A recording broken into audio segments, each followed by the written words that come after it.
as they insist that they will treat Kenyans to a surprise card. Now, the dice is out to toss. Just who will this region endowed with numbers back? Remember, we had a conversation last Monday with a gentleman from Mount Kenya, that is Honorable Jeremiah Kioni, who is adamant that indeed the mountain is yet to surprise us. But just what really is this surprise card that they are going to pull amidst the changes that we witness in matters politics today? Differences, and as they would rightfully put it, in one day so much can play out in politics. So today, in the State of the Nation, we discuss the politics of the day. We look at the possibilities of, this NASA figures, NASA coalition figures working together. Well, even if it's under a different banner now that it's all clear that NASA is no longer in existence. This even as Jubilee leaders maintain that Jubilee will be there, will be probably more or less like the outfit that will carry the Mount Kenya region, and warning and shots fired to those ones that are defiant that it's a matter of time and they will be rooted out of the party. Just what will culminate even as we all flex muscles awaiting 2022 politics. Make sure that you keep it right here. We'll be having Honorable Jeremiah Kioni again just to come on board and tell us the developments of the day. Honorable Farah Maalim will also be with us this morning, and also we are expecting to get a hold of the Deputy Governor of Kisii County, that is Honorable Joash Mangi, as we all ponder on the politics of the day. Indeed, a conversation that you do not want to miss out on. Hashtag Morning Cafe at Linda_Alela TV47KE. It's really important that you're part and parcel of it. Drop your comments. We'll get to sample them as we continue with the broadcast. Importantly, matters health. We'll also be looking at emergency medicine, really important, and we'll be having a guest specialist this morning so that at least she can as well tell us or take us through what it takes to make sure that, on that first aid moment, you're able to save a life. Right here on Morning Cafe, the broadcast begins right away. My name is Linda Alela. First things first, what has been captured on the papers? I hope that you had a beautiful weekend and looking forward to a great week ahead. And here we are. Briefly, the front pages of the key papers that we have: the People Daily, the Standard newspaper, and the Daily Nation. We start off with the People Daily. And relief as churches resume service. Faithful throng places of worship when they reopened after closure of a month. But, well, some of them are a bit skeptical because they say the moment the numbers start shooting up, the first entity that is to be closed is always the churches. And therefore, they're really not excited about this, but they hope that the government will maintain that stance, and that is captured on page 6 as, of course, the cases of COVID-19 continue to shoot up in the country, at a very alarming rate, especially in Nairobi, and warnings are here out there for the Ministry of Health that we need to make sure that we continue to push on keeping the protocols as set, or the guidelines as set, so we're able to maintain, or we are able to, stop the spread of COVID-19, or at least limit the spread of COVID-19. This, as of course, it's time for Form 1 students to join school. The 2nd of August is here. Parents are out there going to different parts of the country so that they can take their students to school. And as they would call it, an acid test, 1 million to join Form 1 amid fears of COVID-19. A story captured on page 2, and also amid fears of just how they're going to transition to the next class, with difficulties of us trying to manage to do it well when it comes to the aspect of competency-based curriculum. A story captured on page 2.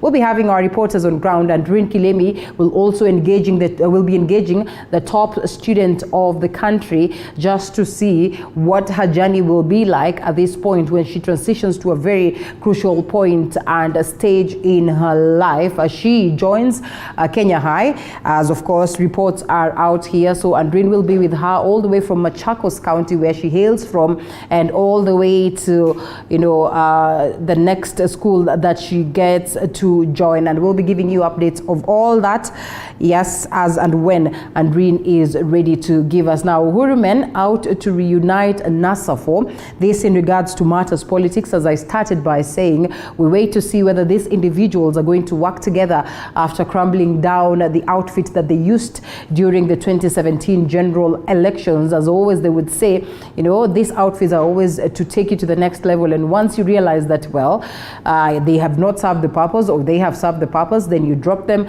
and wear different outfits. So peacekeeping emissaries have been sent to Osage, Mudavadi, Wetangula, and Kalonzo, who are adamant that Raila should back one of them for presidency come 2022. Is he ready to let go of his interests? As many would have said, this then would be the ultimate last bullet for Right Honorable Raila Odinga. A story captured on page 4.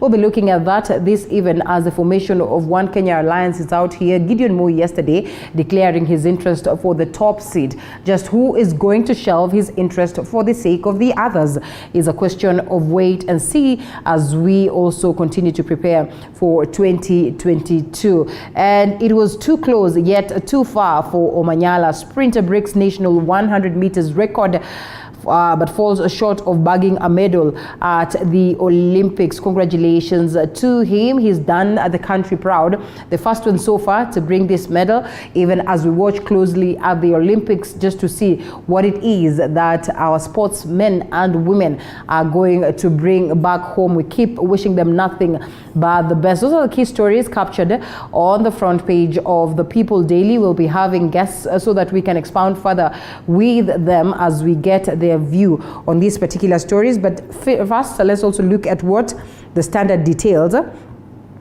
And yes, remember, it's the second day of August. So on the Standard, Uhuru's plan to counter Hustler Nation. This is a story captured on page 5. It's still a bit of confusing aspect because it's not yet clear who President Uhuru Kenyatta is going to endorse for presidency, who is being shortchanged here.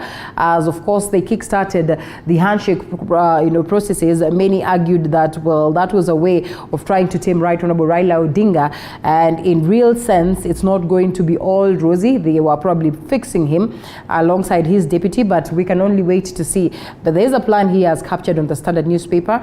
We will get into details of the same as we proceed. This even as we saw what it is that the Jubilee leaders had to say in regards to, Jubilee holding together. COVID fears as Form 1 reports, or Form 1 students report to school. And it is evident that, schools have not been able to abide by the protocols as expected in terms of taming the spread of COVID-19.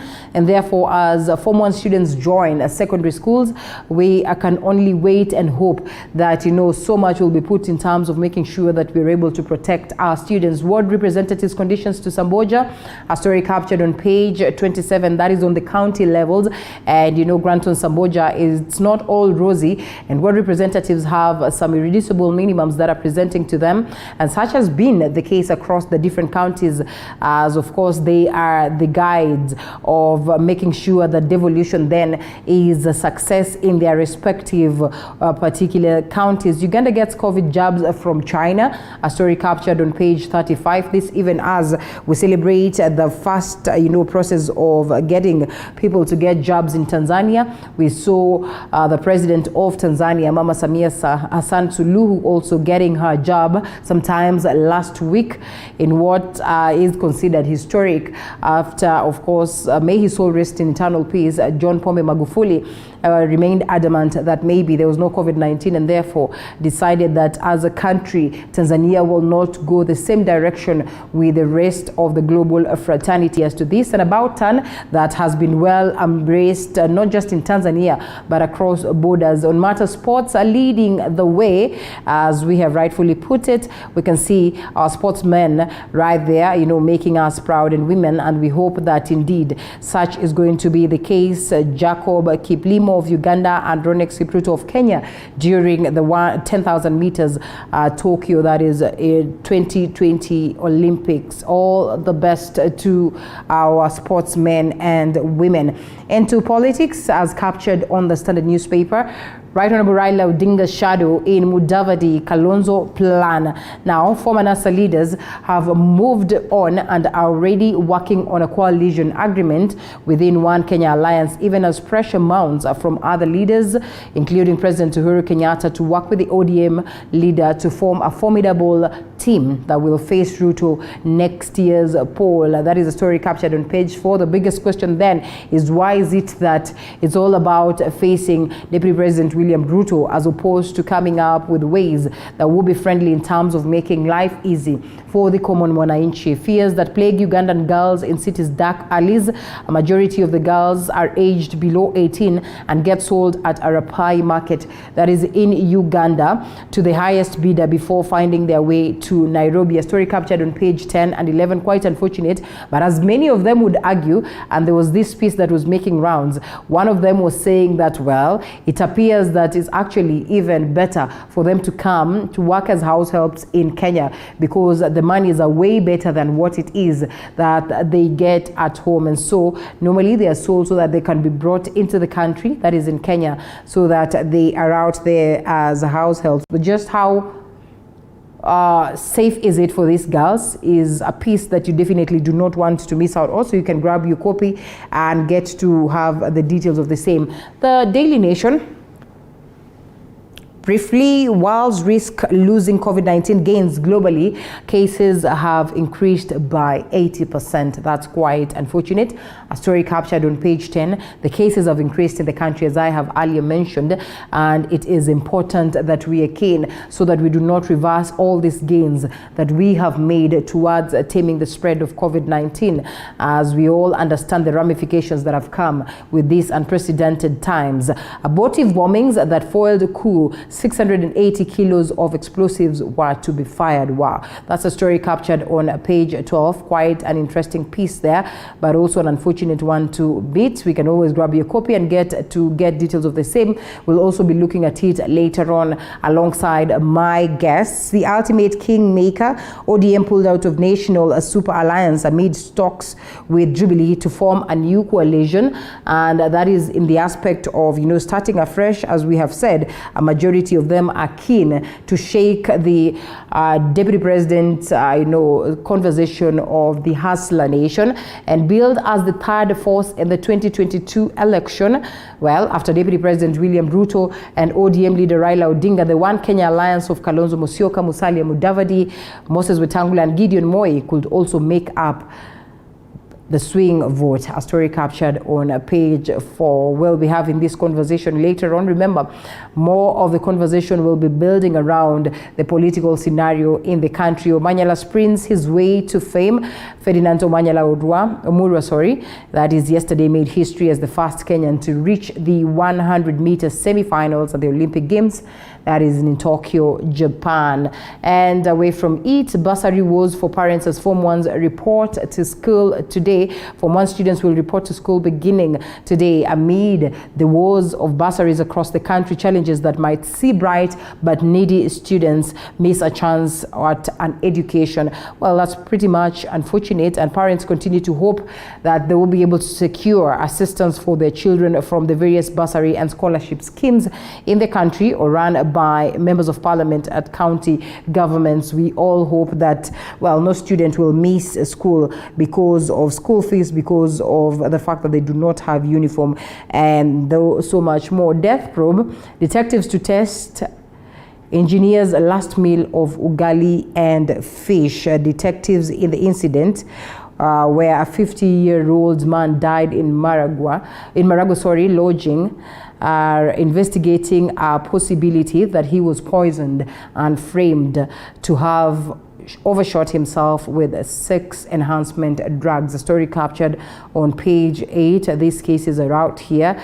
Clarion call is that we are always supposed to be keen, one, with the people that we hang around. It's really, really important because these cases are definitely on the rise. Investigative bodies are on it, and therefore, in case of any developments, we'll also be here to make sure that you are updated. Those are the key stories captured on the papers.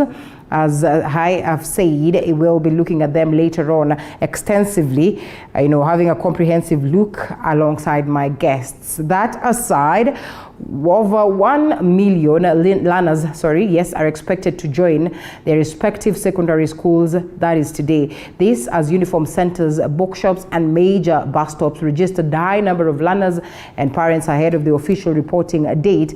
And as our Education Affairs reporter Andrin Kilemi now reports, the 2022 KCPE candidates join Form 1 as the government insists on the 100% transition to secondary schools. Sunday afternoon at the heart of the country's capital, Nairobi. Major bus stops here are buzzing with activities. Majority of the travelers here are parents and learners traveling to different parts of the country ahead of the official opening date tomorrow. Evelyn and her daughter have arrived from Kakamega County and are in transit to Kajiado County for the Form 1 admission. Nilikuwa ni admit mwanafunzi Moi Girls Isinya.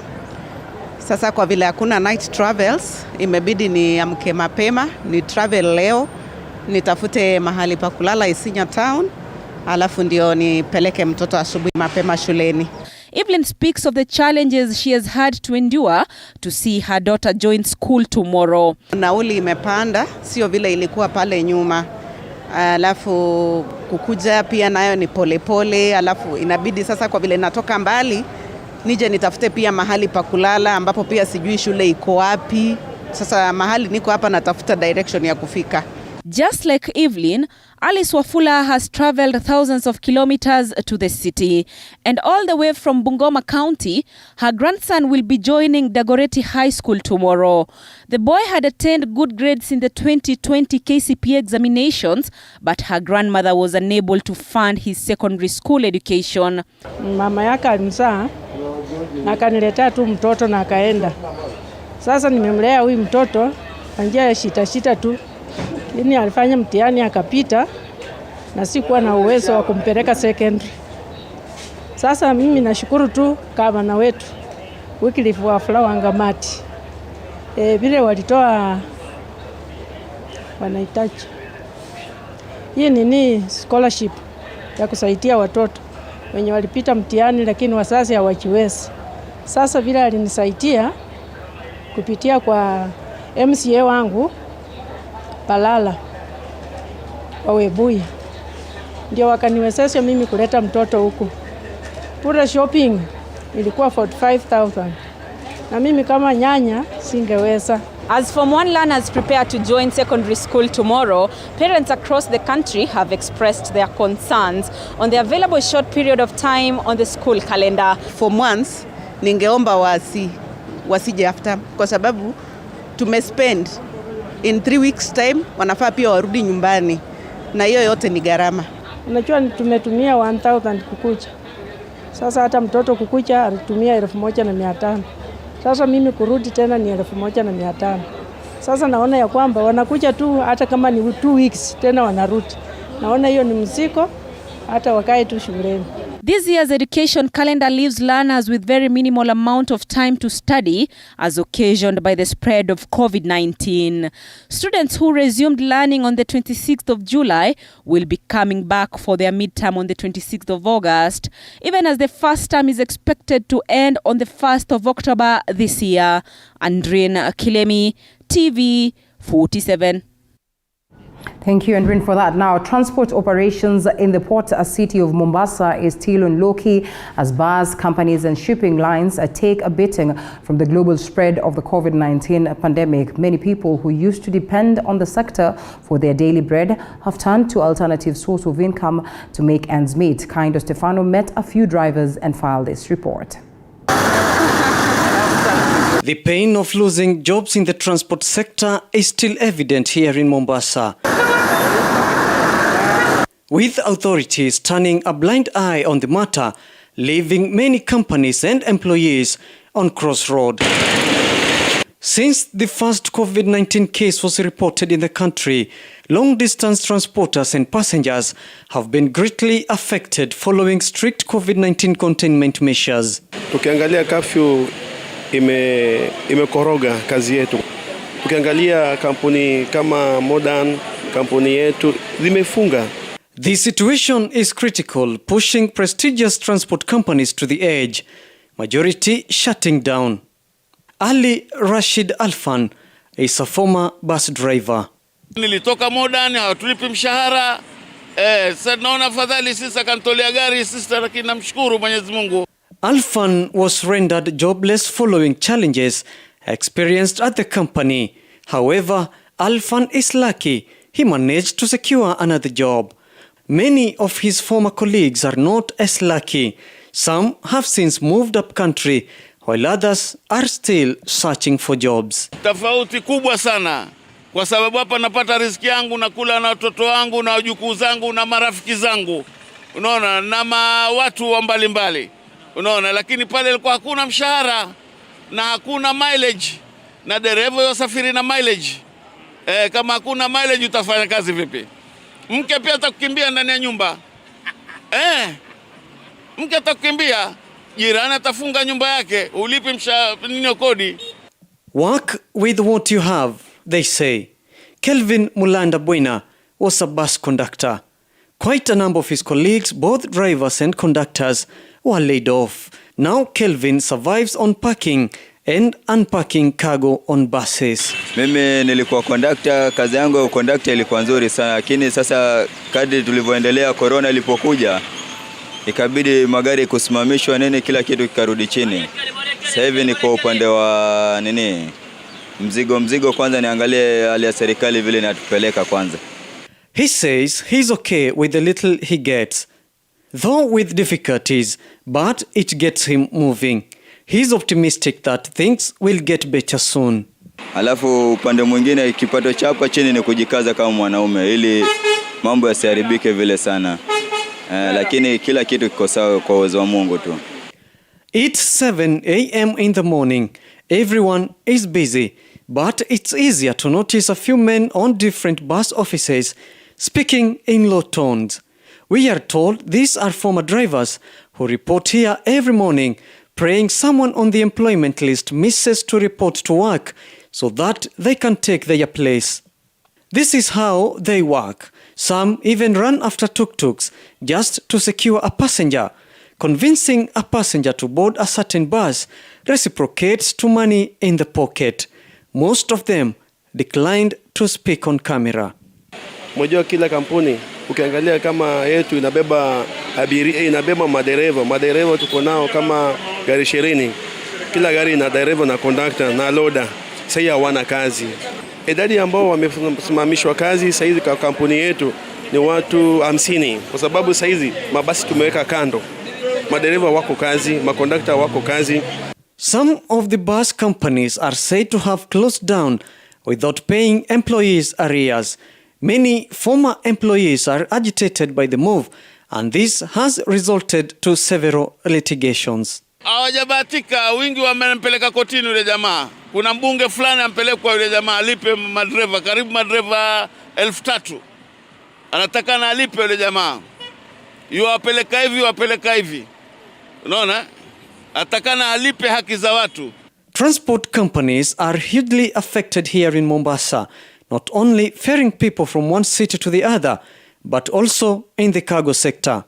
Yusuf Abdallah was once employed as a cargo driver, but now he survives on call labor, well known as vibarua. Hapa ndo nafanya kibarua. Kuna wakati nilikuwa na kazi ya permanent kwa kampuni, lakini nilikuja kasimamishwa kwa corona, nilikuja ngasimamishwa.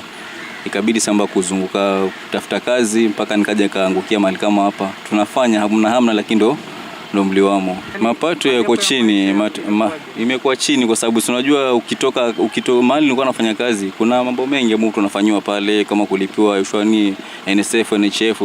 Sasa kazi zingine zetu za jua kali wa mara nyingi si rahisi kuwa tunakata hizo vitu. Unaona? Sasa bado tunasema bado tumepoteza, lakini ndio hiyo kazi kidogo. Ikitokea tunafanya, sasa ingine unaweza kaa hapa the whole day bila kuna kazi yote. Unakuja tu hapo, unakuja unashinda hapa, unatoka unaenda kwa nyumbani. Coastal city of Mombasa is known to many as the port city. Employment opportunities are largely concentrated on this small island, and there is fear that job losses, especially among the youth, may fuel cases of crime in the area. Kama kampuni ya transport ndo kampuni ambayo ni sekta ambayo imebeba vijana youth wengi sana na imekufa. ila kile ningeomba tu kama serikali itatutolea, ingeturuhusu magari hayo ya kisafiri tu, itatusaidia pakubwa sana. Maana wakishatupatia ile ruhusa, sisi wanadamu kama vile, maana tunajua tuna janga ambalo linaitwa corona, sisi wenyewe tutakadiria vile tutapambana na hilo janga, lakini wangekuwa na turuhusu magari yaende kama kawaida, hata angalau kwa vijana kama sisi tukipata kazi itakuwa bora zaidi. Now there is a new twist in the transport sector. Companies that owned huge buses are now offering shuttle services.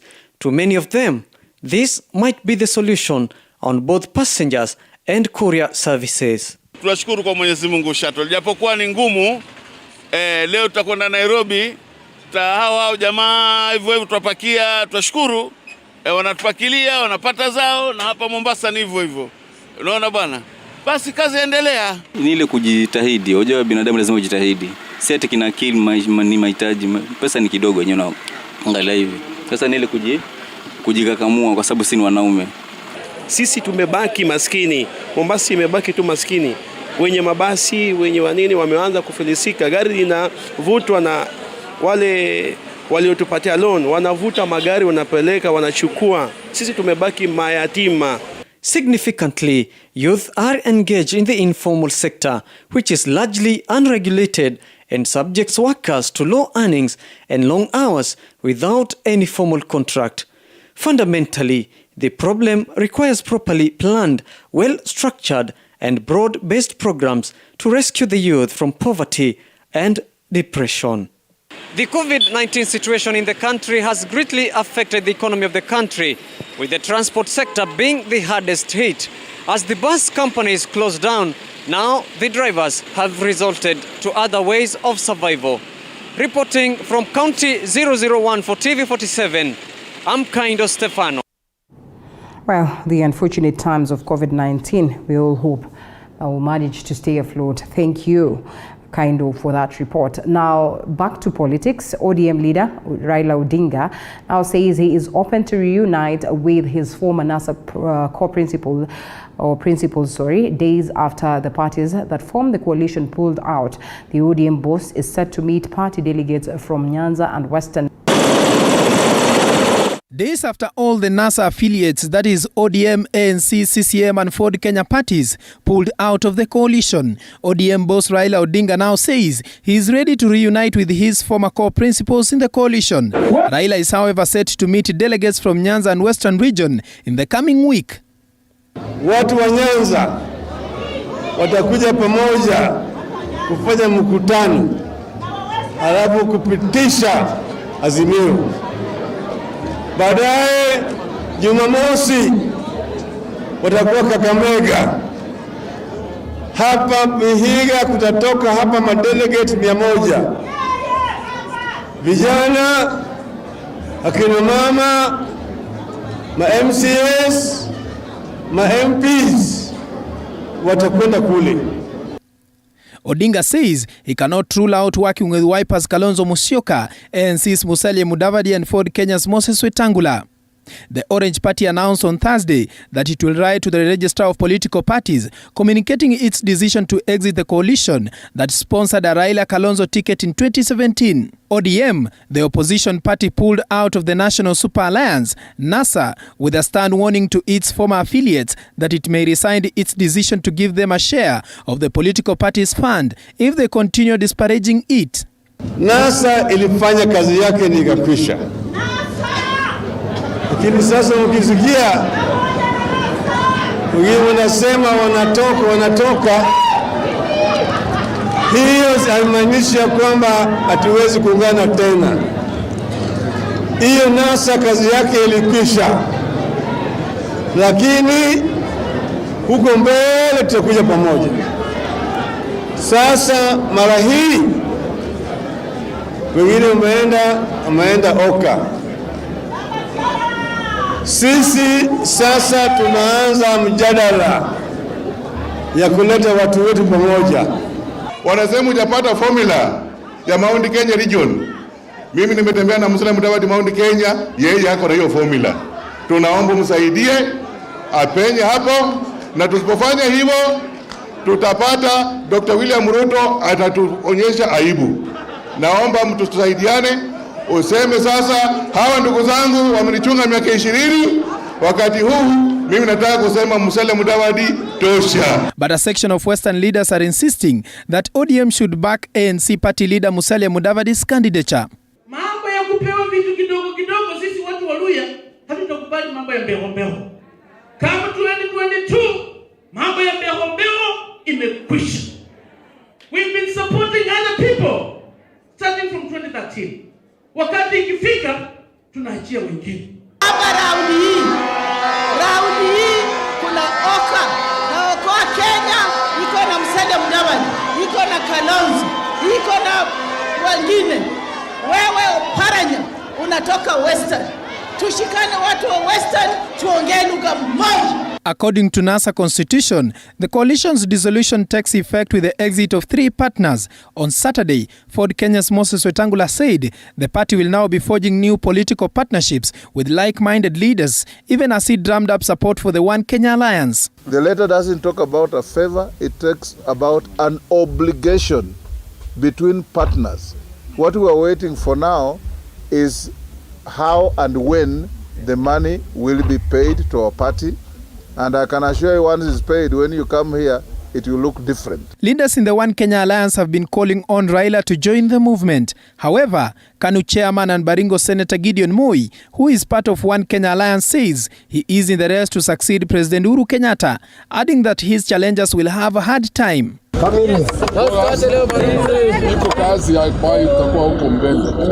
Meanwhile, ANC party leader Musalia Mudavadi has dismissed the approaches being fronted by his competitors in the revival of the economy, saying Kenyans do not need theoretical models but tangible solutions that will be felt in trying to bring back the economy of this country to its feet. Kwa hivyo watu wamekuwa wakizungumza sana kusema iko model hii. Mimi nataka niseme hakuna haja ya model. Model ni kama uko kwa classroom unafunza maprofesa, unatoa model na theory. Kila watu wanataka kujua kama kuna deni tutalipa deni namna gani. Kama kuna ushuru tutafanya nini huo ushuru upunguke.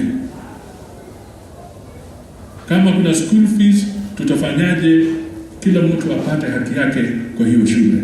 ODM is already in talks with Jubilee for a pre-2022 coalition. Paul Kirobi, TV47, Nairobi. The ruling party, the 2 other parties will be shown the door. Mwangi Maina with that report.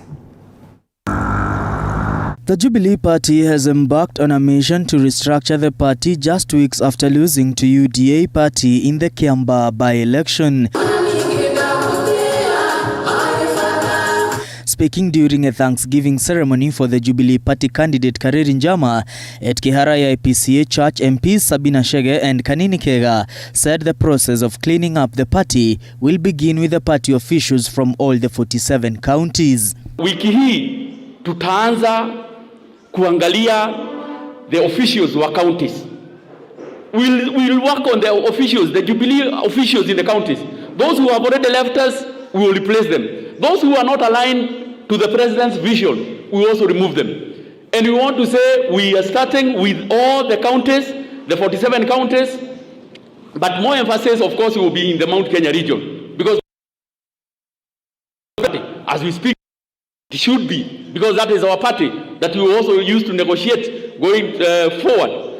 Tunataka kuambia tutaanza operation Fagia.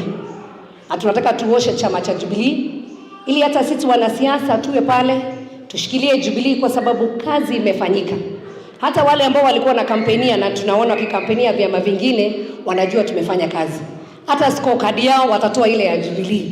Kwa hivyo sisi tutasimama na chama na tutahakikishia nyinyi ya kwamba hatutawaacha nyuma. Members who do not toe the party's line and those already advancing agendas of other parties will be shown the door. The MPs argue that party structures need to be safeguarded and strengthened as the country heads to the next general election. The MPs have also faulted the outcome of the Kiambaa by-election poll results, claiming their candidate was rigged out. They insist they will move to court to challenge the poll outcome. Kuna pahali tulipigwa kona hapa na pale. We were doing ourselves, we were doing the tallying. I was an agent myself, and I can categorically say that for sure Kiambaa people elected you. But unfortunately, kuna pahali watu walipiga kona. But we will follow. We will go to court and make sure that justice is done. Na hata kesho kama kutakuwa na uchaguzi mwingine hapa Kiambaa, bado nitasimama na chama cha Jubilee. According to the MPs, the Jubilee Party cleanup exercise will kick off in a week's time. Mwangi Maina, TV 47. All right, the death of the NASA coalition has set free presidential hopefuls to negotiate their way to State House next year. But following the NASA fallout, a new political dispensation is brewing as former NASA affiliate parties converge to form yet another coalition, the One Kenya Alliance, with pundits arguing the 2022 presidential race will be a two-horse race between Deputy President William Ruto and Right Honorable Raila Odinga. Well, the One Kenya Alliance may just establish itself as a third force. But as Musa Salah reports, the new alliance could be choreographed a tactic to divide the hotly contested Mount Kenya votes, leading to a runoff in the general polls next year. Having fallen out to their coalition partner Raila Odinga's ODM over alleged misunderstanding on the sharing of coalition funds, Kalonzo Musyoka's Wiper, Musalia Mudavadi's ANC, and Moses Wetangula's Ford Kenya last week pulled out of the coalition to join KANU chairman Gideon Moi in the new One Kenya Alliance, an alliance whose fate hangs on its pending registration ahead of the 2022 general election. Odinga cannot join Oka. It's only Oka that can join Odinga. The same way in 2013 there was CORD. Raila Odinga did not join CORD. Wetangula and Kalonzo joined Raila Odinga to form CORD. And that's why CORD ended when Raila Odinga decided CORD ended. We've had NASA. Raila Odinga did not join NASA. Musalia Mudavadi, Kalonzo Musyoka, and Moses Wetangula joined NASA. And that's why when ODM was bold enough to go into an arrangement with Jubilee without consulting them. So we cannot expect Raila to join. Raila, when things go to the wire, is a man who is ready to go on his own. However, Oka's core principal's biggest headache is who will be what in the coalition, with all the four coalition bosses eyeing the top seat.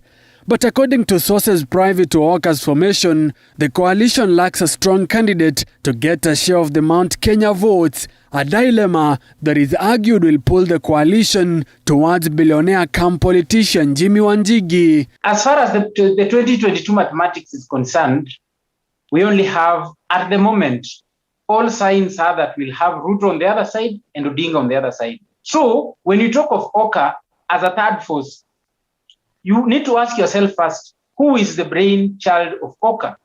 Oka is a group of people who are coming around Gideon Moi, because Gideon Moi is the one who is bringing together the Kalonzos, the Mudavadis, the Wetangulas, with the support of the system, with the support of the state. But Oka's formation is perceived to be not just a coincidence, as Deputy President William Ruto's hustler narrative gains momentum in central Kenya amid plans by Odinga's allies to sell the long-time opposition leader in the vote-rich mountain, an agenda that political pundits rule would be an uphill task for the pro-Odinga camp. The 2022 game plan is still very complex, because as you're seeing, there are even plans to try and sell Raila Odinga in the mountain region, which is a difficult task.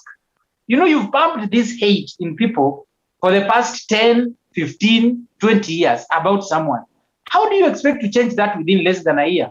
How gullible are they? That is the risk that the mountain faces. Murang'a is Hustler Nation, Murang'a is William Ruto. Tinga wewe hatujasahau vile uliangamiza rais wetu Mwai Kibaki wakati alikuita kwa serikali ya nusu mkate. Hatujasahau tangu uingia hii serikali tumekuwa kusabaratika kila pahali kwa chama yetu.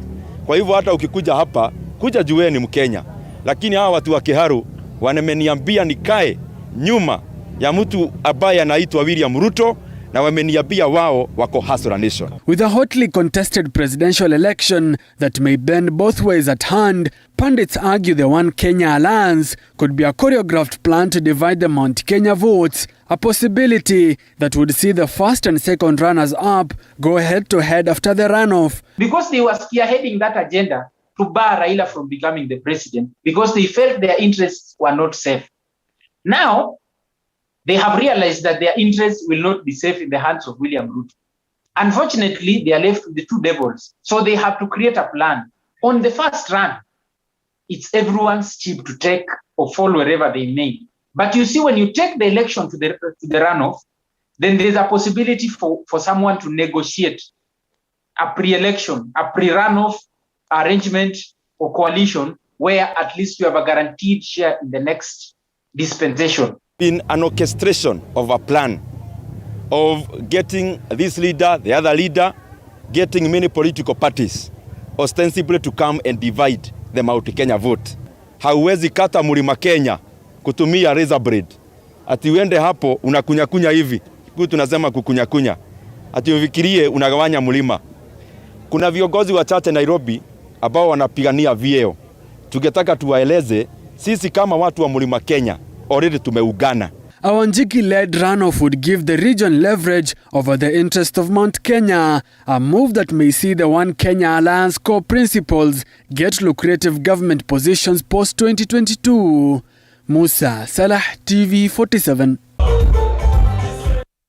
I guess it's almost impossible for us to have a conversation without discussing the Mount Kenya region. And therefore, the first question towards that, and also, based on Musa Salah's report, is, I begin to understand why there is so much interest in, dividing the mountain, in as much as the people from this region maintain that it's not easy to divide them. But before we get to that, I think it's only fair that we look at the papers, because I know once we get into that, we might not be able to look at anything else that has been captured on the paper, much as some of these key stories are the very same ones that form the basis of our conversation this morning.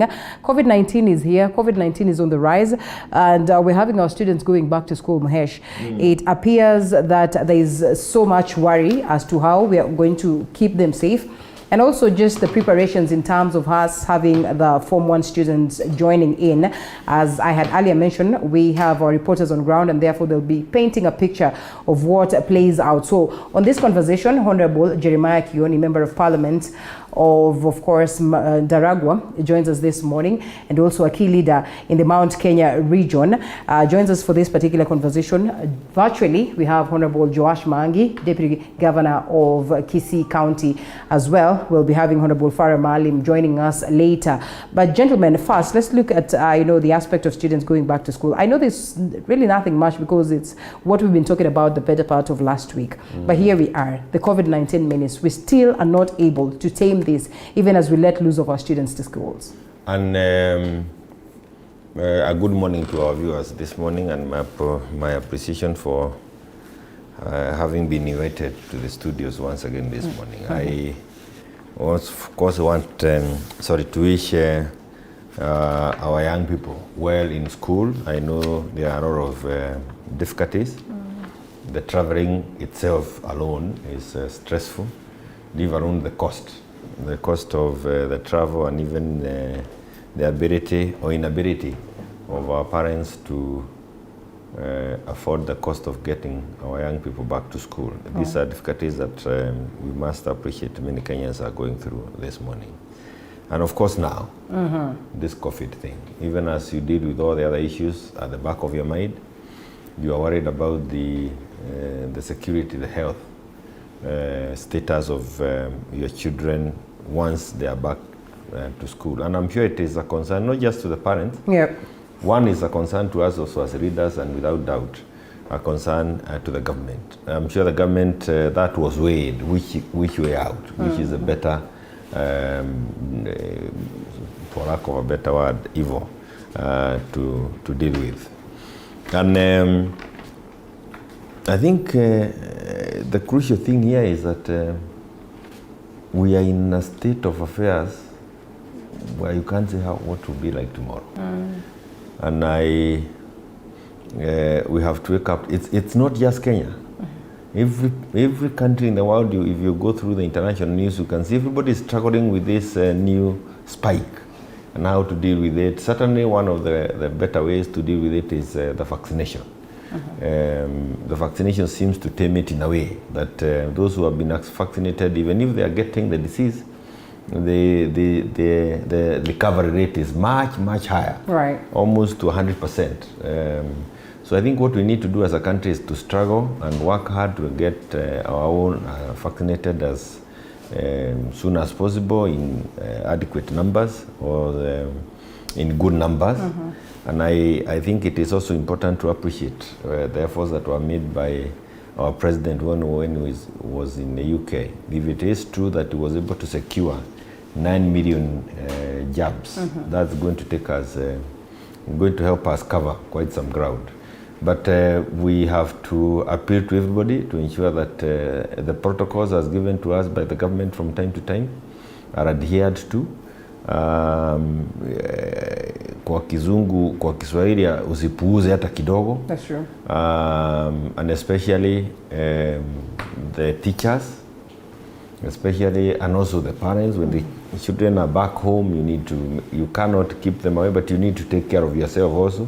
Even as we're handling our children, a very difficult thing, but we can only rely on that aspect of what we are told to do, let us do it. But also as a nation, let us be prepared that we can always be told to take another turn. That's true. We could be told that we are back to the lockdown. We could be told that the curfew has been increased. We could be told that the schools may not need to go on for another week. We must now be ready for all these quick decisions, because to tame it, it's not going to be easy. And we must appreciate that nobody has a solution. Lakini Mwenyezi Mungu ako nasi atatusaidia. We cross fingers for that. And as captured on on page 10, the front page and then page 10 of the Daily Nation, the world risks losing COVID-19 gains globally. Cases have increased by about 80%. Honorable Joash Mangi, if you can hear us, good morning. And just to weigh in on the aspect of students going back to school at a point where the biggest worry is on how we are able to tame the spread of COVID-19. And you realize that it's actually not a problem with the country as we'd want to point fingers, but it's a global problem that we risk to lose the gains that we have made in dealing with COVID-19, because reality is that the cases have increased by about 80% as of today. Linda, first and foremost, let me say good morning to all of you. And let me join my friend Kioni in wishing our pupils, our students well as back to school today. First and foremost, Linda, this is new for all of us. Students normally the change in terms is a new thing, and it's causing a lot of confusion. We hope that the students will catch up and get used to these new terms. Now, Linda, one thing all of us must accept and appreciate is that COVID is a reality. And COVID is going to be here with us for a long time to come. We must be prepared to live by it, to live with it, but most importantly, we must be prepared to follow the protocols as set out by the rules. And the protocols are very simple. Number one, let us keep our distances. Number two, let us wash our hands. Number three, let us wear our masks. If we obey this, I think we will be safe. But most importantly also, let us make sure that we vaccinate. If they say if you are vaccinated, you stand a chance of being immunized to 70 to 80%. It's not 100%, you're not 100% safe, but you're 70 to 80% safe. COVID is a reality. Let us be careful. Even as we send our students to school, let us remind them that while in school, let them stick to the protocols. All right. Okay, there you go. As we stick to the protocols, Mheshimiwa, briefly as we leave this aside, yes, you mentioned that we should be ready for anything, but the biggest fear that we have today is that politically then this can be used as a tool to alter, the calendar of politics in the country. And therefore, how do we trust the government that in whatever reports we'll be receiving, in whatever actions the government will be taking as to COVID-19 in the country, then it will not be used in any way to alter the political calendar of the day? I think, in fact, I'm going through this page 10 of the Daily Nation. I see that we are talking of Delta variant. Yes. So there's already another one, the Lambda or something, the Lambda, which has been detected in South America, in other places. Yep. And so we are talking of one thing today, and tomorrow is another different thing. Yeah. And that's why I'm saying you need to be fair to yourself. If you want to, let me tell you, we were in Kiamba doing campaigns. Yes. In the by-election, as directed by IBC. And we tried as much as we could to observe the protocols. Yeah. But I don't know whether I'll be correct, but I think after we left, there was a spike. There was a spike. Kiambu is terrible as it now. So, what is it that you're asking me, Reed? You try a small political activity and it is a spike. Right. And it's not the politics, it is the issue of bringing people together. But the irony is that we still have these politicians. We have to have some trust somewhere. Okay. And if you cannot trust your own government in managing this, we will go down the road like some other countries have done, and they have ended up really dealing with some very, undesirable consequences. Right. And a case in point is like a country in India. It got to a point where we all we had nothing to say. That's true. I mean, would you ever want to get that kind of a situation in a country? Certainly not. So it doesn't matter whether it is politics, whether it is whatever it is. The most important thing is to ensure that we save lives. So I am not going to sit here and say that I am going to hold the government in suspicion. Okay. When we are managing this, I am sure, and that but of course we have to be careful so that this is not mismanaged. But remember what people said. Those who don't want to support anything that they think is useful. When this COVID thing struck, there was a clear statement from some of the political leaders saying this is a ploy by the government to get donor funding. That's true. Where are we today? I mean, so I think it is really, it will be very naive of us as leaders not to wake up to that reality and work together. I have said this before, and I want to say it again, that this thing is scary enough. Okay. We have to know how to do things, including carrying out our campaigns, political campaigns, in this kind of an environment. Yeah. Things have completely changed. Okay. But, and that's why I'm saying we must be ready to just take the corner. And even look at democracies like in the US, which believe in the freedom of movement, of expression, you have your control of yourself. Yep. And they are told, yes, you have the freedom, it's your freedom, but we want you to have a mask. Some are going to court. You can't even tell me how to clothe, what to wear and what not to wear. It's just my freedom. But it gets to a point where you also realize the law or the laws that we put in place are useful to us when there is order and things are held constant things are normal. Right. When things become abnormal, you would expect very many abnormal things being done and said. All right. And that is the reality of life. The other phase we had not paid attention to. Okay. I want to say this. We had already, for the last maybe 30 years, what was there was my right, my freedom, my everything. I have control over you cannot get near me. And that we were used to that kind of life until this thing hit. And we realized somebody must tell us how to behave, and we must, without a law being passed by parliament of any country, people just quickly listen and say, you are the professional in this area, you are the scientist, we do not want to die. How do you help us not die? So we've kept our rights, our freedoms aside, and this is going to continue for a while. Of course, we have to be careful. We do not want anybody to take advantage of that unfortunate situation. All right. apparently today you realize that almost all the stories that have been captured are captured across that in regards also to the Olympics that are going on in Tokyo. And we can only wish our men and women nothing but the best as we hope that they bring the glory home. Well, politics has taken center stage across all the papers and that conversation of students going back to school. And so we delve deep a bit and look at this report as captured on the Daily Nation, that is on page 6, in regards to a report by the Auditor General. Money also used to meet the cost of organizing meetings of party organs at the national level. You know, Auditor General raises queries as to the party funds and how they have been used. And parties are on the spot over misuse of funds. Huge chunks used to pay rent and staff salaries instead of promoting democracy.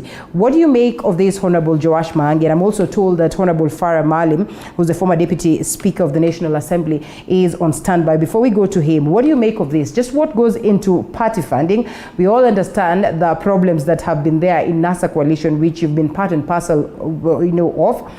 You realize that, as it is well said here, it is never an issue of promoting democracy, but all these monies are channeled towards misuse. And we do not overlook the aspect that we still have members contributing to the coffers or to the kitty of the parties. Linda, the concept of party funding is new to Kenya. And I must admit that a lot of parties do not know what to do with the funds they get from the exchequer. In the developed democracies, when parties get funds from the exchequer, these funds are used for direct promotion of democracy. They are used to go into, for example, civic education. Right. They are also used to take people for educational tours so that they can understand how other parties work. But in Kenya, unfortunately, when a party gets money, its interest first and foremost to employ more people so that it can reward those who campaign for it during the campaigns. Number two is to try and, line their pockets with the money. So I want to agree with Auditor General that our parties are misusing funds. These funds are meant to promote democracy. These funds are meant to promote civic education, not just pay salaries. Because when we're paying salaries, as a portion of it should be used for paying salaries, but a bigger portion should be used for promoting democracy, civic education, and a general awareness.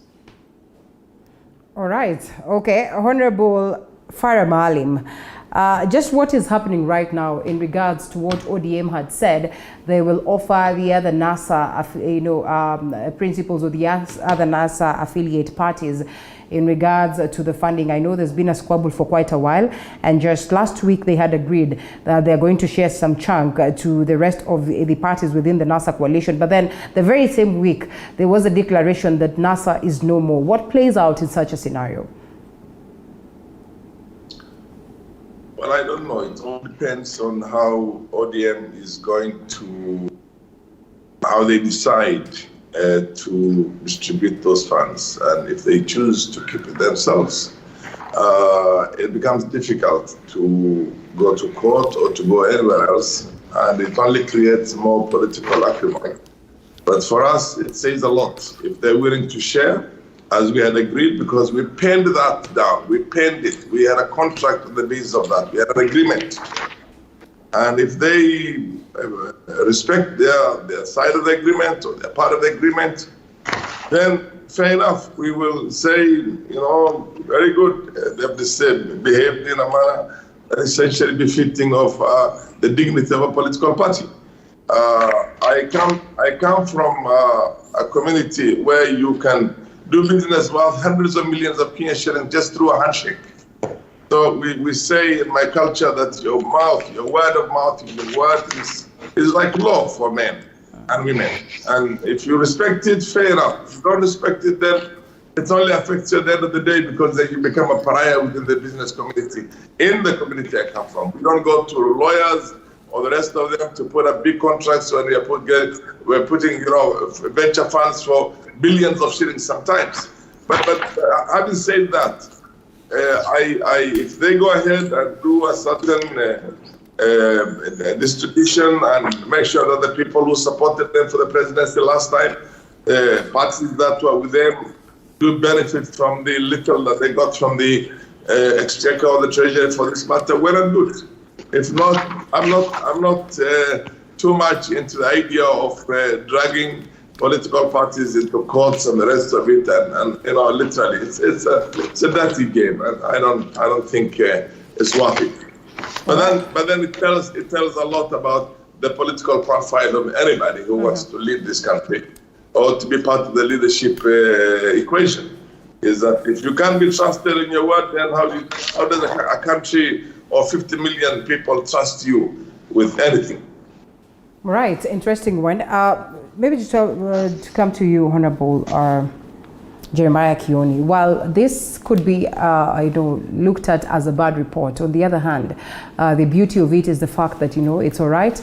Parties are misusing money, but not losing money in this sense. And therefore, there could be accountability, but the accountability speaks of, the parties have used the monies on, different things as opposed to promoting democracy, as the Auditor General would rightfully put it. Does it then clearly paint a picture of parties that are not well funded? Because if these monies are channeled towards running the activities in the parties, then that means these monies are needed, and therefore maybe more needs to be given to them so that they can as well run the activities in the parties, and in the same time have something left for pushing democracy. I think you are spot on. I think this vindicates those of us who have always believed that political parties cannot function without some public funding. It informs the reason why we had that provision in the Constitution, because we didn't trust the successive governments with that provision if it was left in the Acts of Parliament. It's for that reason that provision was carried in the Constitution, so it makes it a little more difficult to do away with it. But then it goes on, and you can actually see the kind of money that was supposed to have gone to the political parties. Yeah, it's in the form of billions. Only that I don't think none of the parties seems to have received the amount they had budgeted from the exchequer. And this has been the case since 2010. I don't think there is any 1 year that parties have received the amount of money that they should have received over time. But that also allows me to say the following, that one of the reasons why it's been difficult also for us as leaders, as members of parliament, I can say in my case, why I have been unable to try and push for the case for the total amount of money to be released to the political parties is because that even if we were to release 4 billion shillings, sometimes it's up to 4 billion shillings the amount of money that should be released to the political parties, then you realize that only 2 parties would be sharing to these funds. And I always feel that this is never what we intended when we allowed this provision in the Constitution. The thinking was that if some amount of money could be availed to as many parties as possible, you will grow the democratic space. And once you have many parties at every level, then you also allow those people at that level to play part in the electioneering, in the governance structure of this country.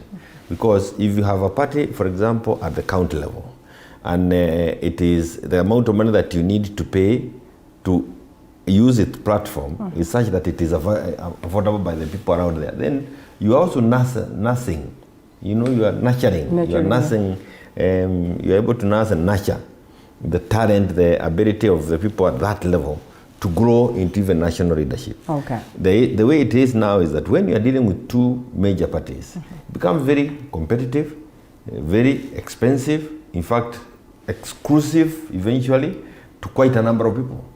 And other than the management of, or the mismanagement of the funds that have already been released to this, because we are talking about 2-3 political parties, there is the other aspect that we need to address ourselves to. How many Kenyans are benefiting from this fund? We can't create a situation, and I know there are those who say the fewer parties, the better for this country. But our situation is different. We do not need the 56 or the 70, but we need more players in the political arena for us to be able to help the special interest groups, women included in that group, the youth, persons with disability. They cannot be able to compete for slots only within these two parties, ODM and Jubilee. They need more smaller parties so that you can be able to come and sit here using the platform of your small party. And eventually Kenyans will pick you out. Why? These parties are in existence. You also have a gift. Yes. You get what I mean. Right. But if you are not able to sit here because we cannot be able to, there's no way of getting here, then you will die with the gift that you are given. For the longest time, I know we have had these parties, and I have seen leaders of the same parties, conglomerating, complaining about the fact that they've not been funded. What stops, the government from, what stops, of course, the exchequer from, trickling in some money into there must be a legislative agenda. Okay. I was in Parliament and we worked on an act of Parliament which was to actualize Article 100. And Article 100 talks about how do we get the special interest groups into leadership in this country, including presence within the floor of Parliament. And we came up and said one of the ways is to have as many platforms as possible where these individuals can come and show their abilities, even to articulate issues of national importance, issues that relate to them, and what you have.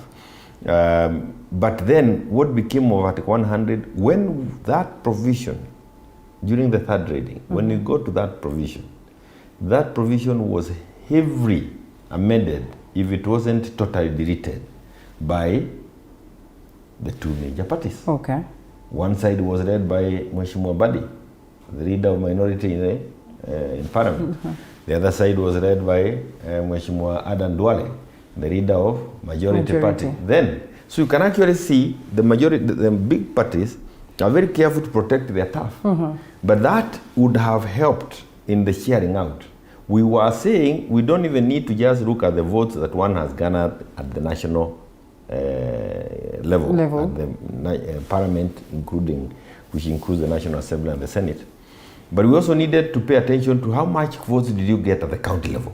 Let us also fund that small party that has MCAs but did not produce members of Parliament.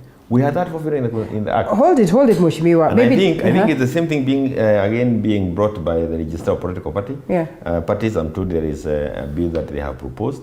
And until we are able to achieve that, of course, not losing sight of what the Auditor General is saying, that funds must still be used well.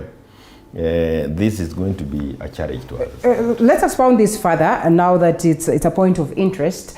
Honorable Mangi, realistically speaking, what we're getting here from Mheshimiwa is that, yes, it is evident that the parties that are getting funding, are not getting enough. One, to sustain the parties as it is, and as well promote democracy as the Auditor General would wish. Would it be realistic to say then that we need more parties incorporated, yet we're not even able to fund the key ones that we have today to a level where they can stay afloat as expected? And so incorporating more parties, where do we get the funding? Where do we get the monies to make sure that they also are given something out of the exchequer? You see, I agree with Kioni to the extent to which we have to lower the threshold to qualify for political party fundings. Whether we need to go all the way down to MCL, I'm not sure. What I know is that in most of the developed political democracies, they use the National Assembly ratio, and they have it to an extent up to 5%. Anybody who's able to gain that cumulative votes, rather cumulative members of parliament up to 5% would be able to qualify for that. I think that one, maybe with a little bit of variation, maybe bring it down to 3%, is fair enough for us. And it promotes democracy because it promotes that diversity. And then it allows also smaller parties to have a certain takeoff. They have to have a baseline in terms of funding. Now, having said that, what I want to say is that political parties are private entities. They are not public entities. And any auditing or any accountability and checks and balances is internal. It's within the political party itself. You don't expect the government to butt into it to find out how the money was used. And I don't know what provisions of the Act the Auditor General has used. But my position is that only to the extent where there is pilferage and there is people who are lining their own pockets is when you can hold a political party accountable. But if a political party does not use these funds prudently, then of course it's that political party which is going to lose because they will end up not getting as many seats as possible as they would have ordinarily optimally managed. So you can't go around auditing that unless there are complaints from the political party. That goes to the government, or rather the rightful the ESCC or what do you call the police CID and the rest of it, and they say here the money is lining up in individuals' pockets. That becomes now a public interest. But beyond that, for the government to tell, or rather a government office like Auditor General, or I don't know, anyway, that's a political party's office, to prescribe on for the political parties how to spend that money is taking away that sanctified independence of the political parties in that environment. The other thing that one needs to do, and I can explain this to you, is that in other parts of the world, there's fundraising. Political parties raise funds. They raise it from the public. They raise it from supporters. Now, there's a big problem in our country here. The leaders are the ones who raise money, and they raise from outsiders. They go to other countries, they go to other presidents, they go to all those people. Now, that worries, because if you go to a big, what do you call, entrepreneur in Korea, or you go to a very powerful, rich businessman in any other country, in our country, leadership of parties, they go to all these friends of theirs in other countries, and go to a president of another third world country and collect 10 million, 20 million, 30 million, go to businessmen, collect a similar amounts of money. But you see, it's a bit of that worries now. That worries on the national security, on the nation itself, and those are the monies that must be declared when you come in here. You say it's from so and so. There are no rings, the strings attached, because you cannot what do you call sell out strategic interests of the country to what do you call a potential donor who is going to wait for you to become the president and then later on seek what do you call his favors in return, and those favors might not be in line with the national interest itself. You might be taking away some of the sovereignties of the country. So these are the kind of things that the political bodies, regulating body, or rather the political parties regulating body, must be making sure that they are adhered to very, very strictly. But three things are brought out in here. One, the government cannot butt into the affairs of the political parties so much unless the internal issues that come out are brought to their own notice. Two, the threshold for qualifying for political party funding must be brought down, but of course you cannot take it all the way down and make it impossible to fund. Three, it's a certain portion of the national treasury that is basically a quota of the consolidated fund, a certain ratio that is supposed to be taken, whether there are going to be too many political parties or there are going to be too few political parties, and how they share it, that also has been specified on the number of votes. But those votes must be anchored on the National Assembly as far as I'm concerned. Four, you must make sure that money that comes from outside is properly accounted for, because somebody could promise a major big country that I'm going to give you a base, a military base when I come to power, and you take away the independence or the sovereignty of the country itself. I'm just taking one example. So any person who goes outside the country, raises funds outside the country, intends to bring those funds into the country, must account for those funds and what are the strings attached. And finally, you also need to raise money locally. I mean, you raise it to their supporters, you raise it to the electorate, raise it with the professionals who are there, but make sure it's always declared for purposes of internal scrutiny, internal within the party scrutiny. I mean, those are the kind of things I personally would look at as important ways to look at how to run a political party and how to manage funds that come either from the treasury or from any other source. Okay, lastly on this, Honorable Mangi, probably the Auditor General then comes in because, well, this funding comes from the public coffers and therefore it is necessary that we get accountability for the same. But just what will it take for parties to grow to levels where they'd be able to fully and totally fund themselves? Because you realize that while the Auditor General could raise these concerns, even on several occasions we've had party members complaining, Jubilee being the latest. On numerous occasions we've had members of Parliament or members of Jubilee Party also trying to question the leaders of the party as to how funds have been used within the parties. And therefore, it is a genuine concern that needs to be looked into. I mean, members contribute to the coffers of the party. Just what goes into, you know, making sure that these monies are well accounted for? Linda, I think accountability of any public funds should be something that as a country we should get accustomed to. This is money coming from the exchequer. This is taxpayers' money, specifically meant to promote democracy and governance, good governance. So if we don't account for it properly, it means that we are actually misusing it. Now, I am of a different opinion from my colleague's opinion that we should lower the threshold to make sure that more parties get this money. I don't think so. If you look at many developed democracies, right from Britain, United States of America, Canada, normally there are 2 or maximum 3 major parties. In America, it is Republicans versus the Democrats.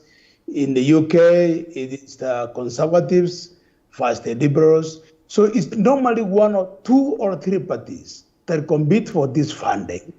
And these 2 or 3 parties promote democracy properly. Now, if you lower the requirement or the standard, and then you have 5, 6, or 7, or 8 smaller parties qualifying for this funding, it will defeat the purpose. We will again fragment. We say you will be spreading yourself too thin. And if you spread yourself too thin, you will not be able to realize the purpose for which this fund was supposed to be.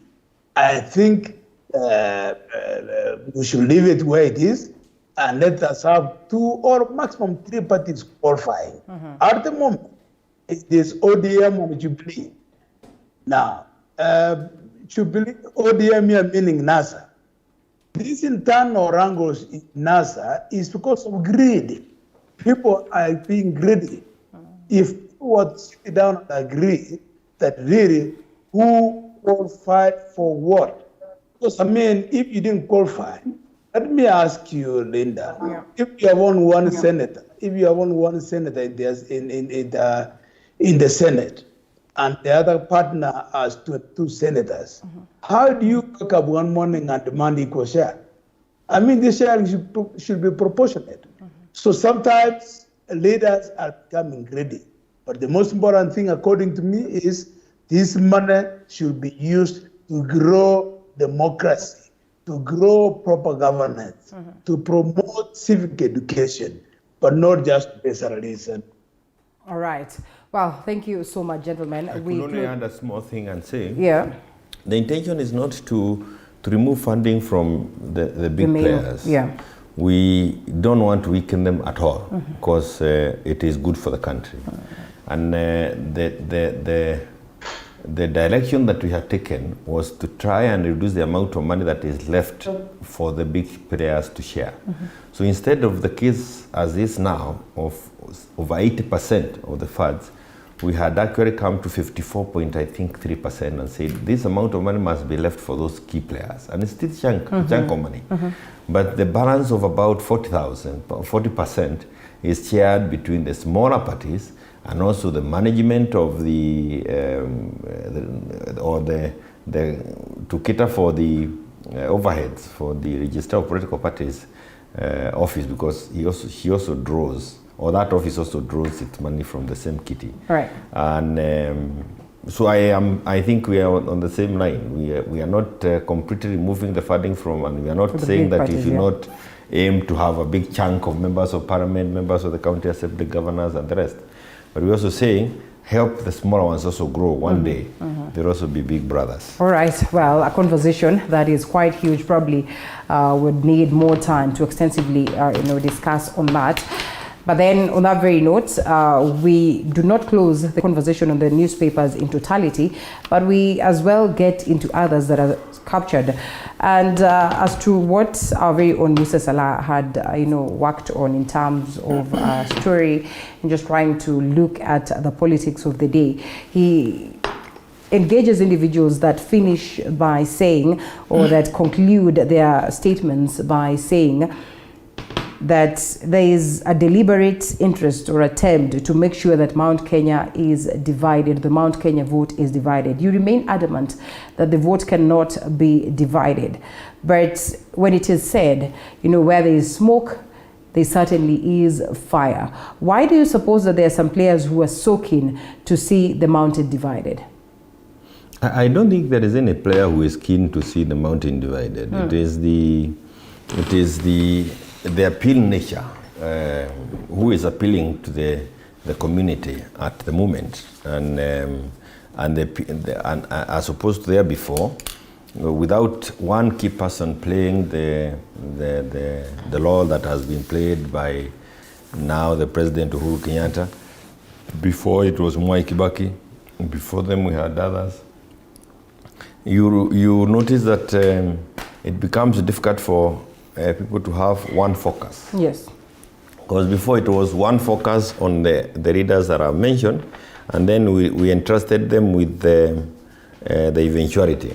Where would they want to play the cards for the community? But unlike that time, it is not that way this time round. I know the individuals who are still trying to generate a momentum within the region. But it gives the community an opportunity to listen to many people without one person telling them, listen to this person. Okay. And without doubt, all the players in the field will have to, in place, they will have to sell their ideas to those in the mountain. I want to say that the partners in Jubilee, the DP, I don't know whether he saw this much earlier, and he decided to throw his weight there, or what it is, but he certainly has played a key role in getting the area not to think in one voice. In many ways, including it's not anything that we can shy away from saying, being rebellious to his boss for 4 years, doing what his boss was telling him not to do. Stop campaigning. So for 4 years he's been campaigning in this region. Others did not do the same, and I don't want to fault them. In fact, it is credible on their part that they restrained from getting the country into that campaign mode. For 4 years, would have achieved zero, completely in terms of development. And it's actually from that platform that I think there was quite some level of dishonesty. I feel that kind of dishonesty should not be demonstrated by leaders, because but we are now where we are with that reality that the DP has been campaigning in this region for 4 years. He has a chunk, a sizable following up to where we are. The only thing about it is that that chunk is quickly being chipped off in a very alarming speed, I can tell you, for the reason that, and people have said this, until you are running with others, you didn't know what kind of competition exists. And here we have Omanyala. Yes. He goes to the Olympics, and the Americans have been running among themselves, and they certainly was clear. We're getting the gold, the silver, and the rest, until they're in the field running. And Omanyala comes there, and you can see, other than that thing, I don't know what they're talking about, another clock that put him at third place. Yes. He was number 2. Right. And clearly, Blake, if people have, those who've been following the 100 sprints, I have a bit. Blake was one of the clear favorites. Yes. He calls him champion. The American is now referring to the Kenyan as a champion. A person we here in this country would never don't even know. When the final race comes, it's when you now tell, even in politics. You have been doing all these things for that. I have talked about the 50% shipping that we did at Kiaba. In 3 weeks, a person was contributing over 80-90%, and in 3 weeks, we were able to cut that by half. Now, look at what has happened in the last 2-3 weeks. For 4 years, we have had this economic model. I don't want to call it whatever name, but the economic model that the narrators have been presenting.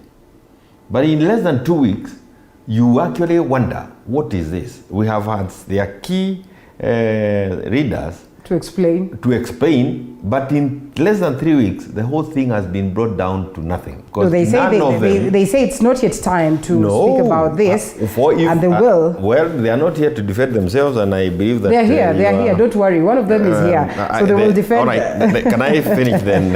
In fact, it is good. No, allow us to take a short break. I just wanted to say one final thing. In 3 weeks, in less than 3 weeks, the economic model is not there. They'll have to reconstruct it again. A sympathizer is with us this morning of the same, probably, yes, still in the ODM party, but then again buys into this narrative that is Honorable Joash Mwangi, and therefore I will ask him to defend that, but that should be after this short break. The ODM in UDA.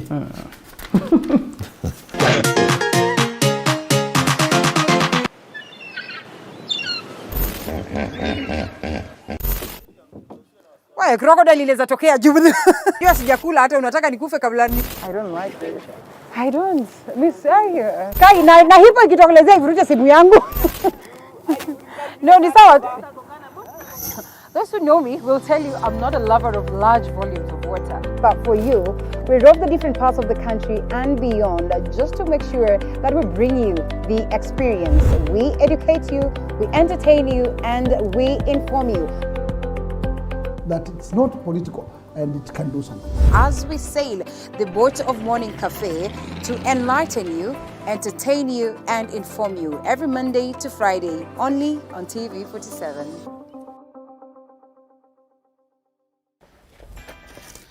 Woo. Construction can be quite a task, but how do you move from finding your piece of land, sourcing the right materials, getting the right labor force to put up your building? Or better yet, how do you source for a building that's already built?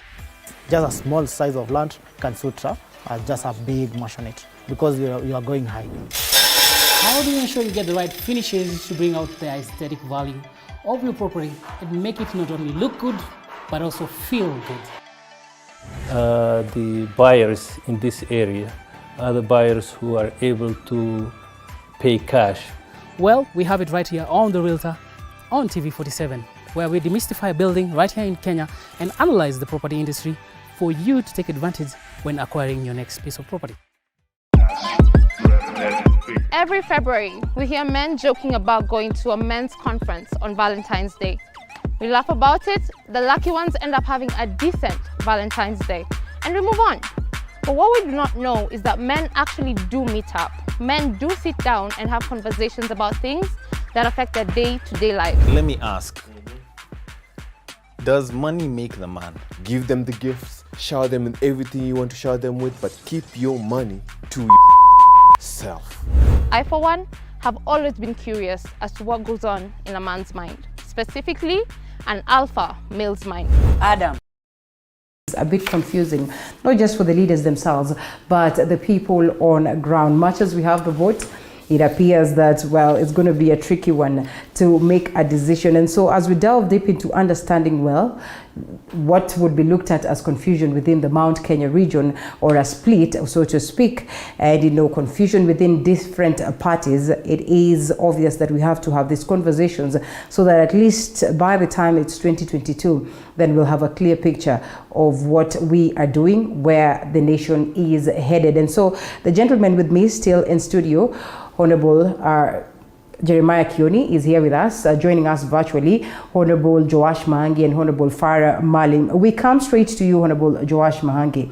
And they say, and at least from what it is that we have seen, it's still not clear as to what the bottoms-up approach is all about. Do you suppose the foot soldiers of the Deputy President then have failed him in making the masses understand? And is there more time for you to probably come and, make it clear? As a majority would say, we still are featuring white. One of them was here with Elizabeth Mutuku the other day. She says, Bado wana feature white. It's just a matter of time before they tell us everything about this beautiful economic model that is the bottoms-up approach. Before I speak about the bottoms-up approach, let me say something about the interest in Mount Kenya. The interest in Mount Kenya is simply because of its sheer number. Mount Kenya controls, let's say, close to 30% of the entire electorate in this country. It will be naive of any politician to assume that if you lose 30% of the electorate, you'll be in a safe position. That's why I will understand why any politician who wants to become president will want to go Mount Kenya. We keep on comparing this with other countries. In the US, we have the electoral college system, whereby each state produces a number of delegates. California alone, out of 521 delegates, California alone produces about 80 delegates. And that is why from time immemorial, no Democrat has ever become president in America without winning California. It's a simple question of numbers. So if you win California, you have 80 delegates, and you need 207 delegates to win. So you win one state, you have 8 delegates. You have a third of the delegates you need to win. So in the Kenyan scenario, you back Mount Kenya, you have 30% of the, you are 30% close to winning. So it will make sense for any presidential candidate to go to Mount Kenya because of their sheer numbers. Now, on the bottom-up policy, Linda, I do not understand what is difficult in this bottom-up policy, because first and foremost, it's not new. If you look at the MDGs, that's the Millennial Development Goals, the bottom-up policy is one of the things that the developed world wanted the third world countries to implement. And allow me to describe what bottom-up policy is, or the bottom-up theory. This is an economic approach which is supposed to be completely opposed to trickle-down theory. Now, what does the bottom-up theory mean? The bottom-up theory means that instead of concentrating our resources at the top, we should now concentrate our resources at the bottom in a pyramidal approach, more like a pyramid, so that the bottom majority, which is 78%, we give it more resources than the top. Let me take the example of Kisii. We are an agricultural county, and we have farmers who produce maize, erythrum, coffee, and all these things. But all of them are poor because they do not the amount of income they get, especially for the tippers, the middlemen get more money. The directors get a lot of money, but the actual farmers do not make much money. So the bottom-up policy is a system where we want to insist that the people who are actually producing, the producers, the people producing raw materials, should be given resources so that they earn more money. And once they have earned more money, then we will have increased their purchasing power. If you empower the farmer will be able to earn more money. Then the farmer will be able to buy from the groceries, from Mama Mboga. from the locals. And if you are, because the farm has more money and is now buying to do a lot of local purchases, we would have increased the tax base. Once you have increased the tax base, it means now more people from the lower side of the pyramid will have increased the tax base, number one. Number two, we will have increased the purchasing power of the people on the ground. Number three, we will have reduced fatigue. That is simply what bottom-up policy is. That let us take more resources to the bottom, which is more.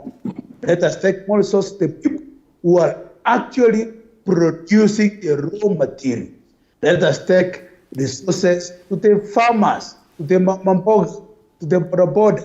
As we take more resources there, we're increasing tax base.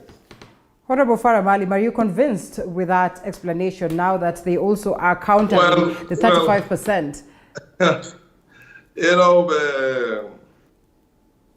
my brother Mangi, appreciate, he's a legal mind. He's actually a learned friend. But in terms of economics, there are only three practical ways of handling national economics. Either the economy is worker friendly, or it is business friendly, or it is a hybrid of both. And that's essentially what it is. You look at the Democrats, they're worker friendly. They are there out there to promote the interests of the blue collar, tax the rich more, and tax the working class less. And that way you create a social revolution which the ordinary person has got a minimum wage that is good enough to take care of the family. And then you invest more money into areas like education, health, and the rest of it to make it more affordable for the working class. And eliminate also the role that business plays in such strategic areas like health, because if you allow it, if you just give the free rein to the business, then they will put up very expensive hospitals everywhere, which is not going to be easily affordable to the ordinary man. That's why we had something called Obamacare. That's why there was more money put into schools and the rest of it. And that is now the worker, ordinary person friendly economics. The other economics is when you say it's a trickle down, more or less it's also used as trickle down, has a bit to do with what was called economics. But you empower the rich. The rich are going to invest more. They will create employment, they create jobs, and make sure that you reduce their taxes, your taxes. Now that is another one. And then of course there are the people who try to marry the two together and both try to keep both happy, which is not very easy. And that's what Tony Blair did. I don't know if you remember how Tony Blair ran the economy of that country.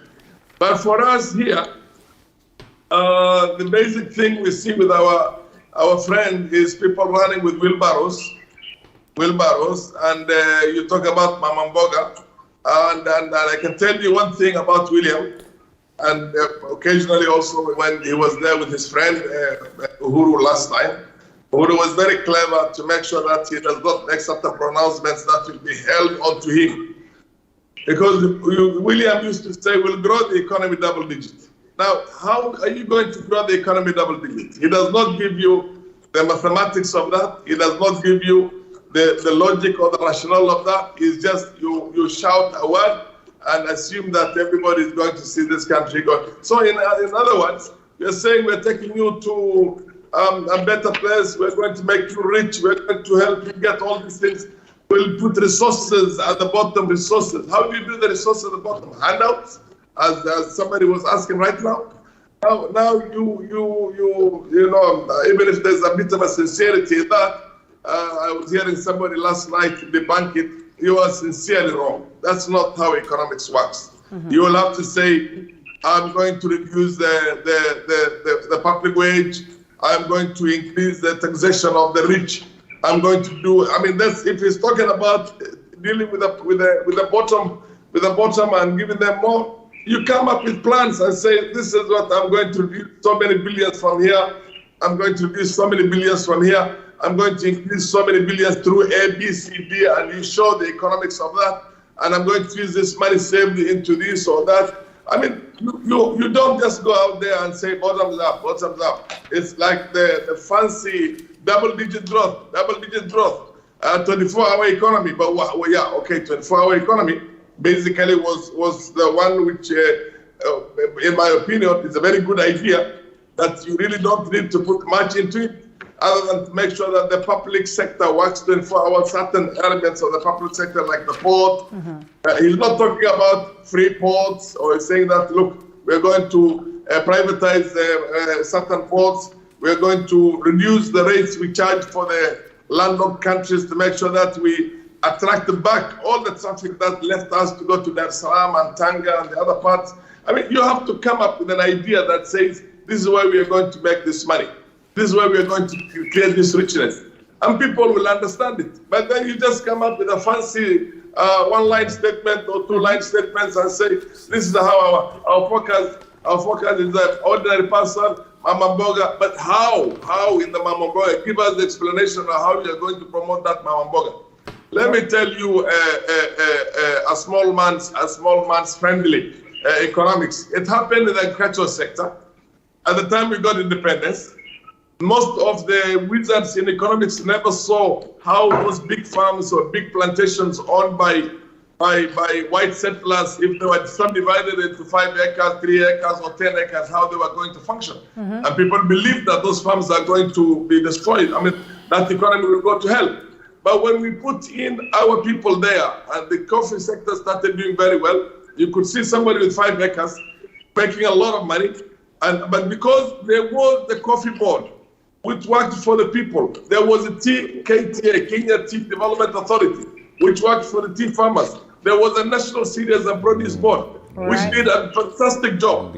All those things were later on taken over by political cartels and their own, what they call handymen, and they were destroyed.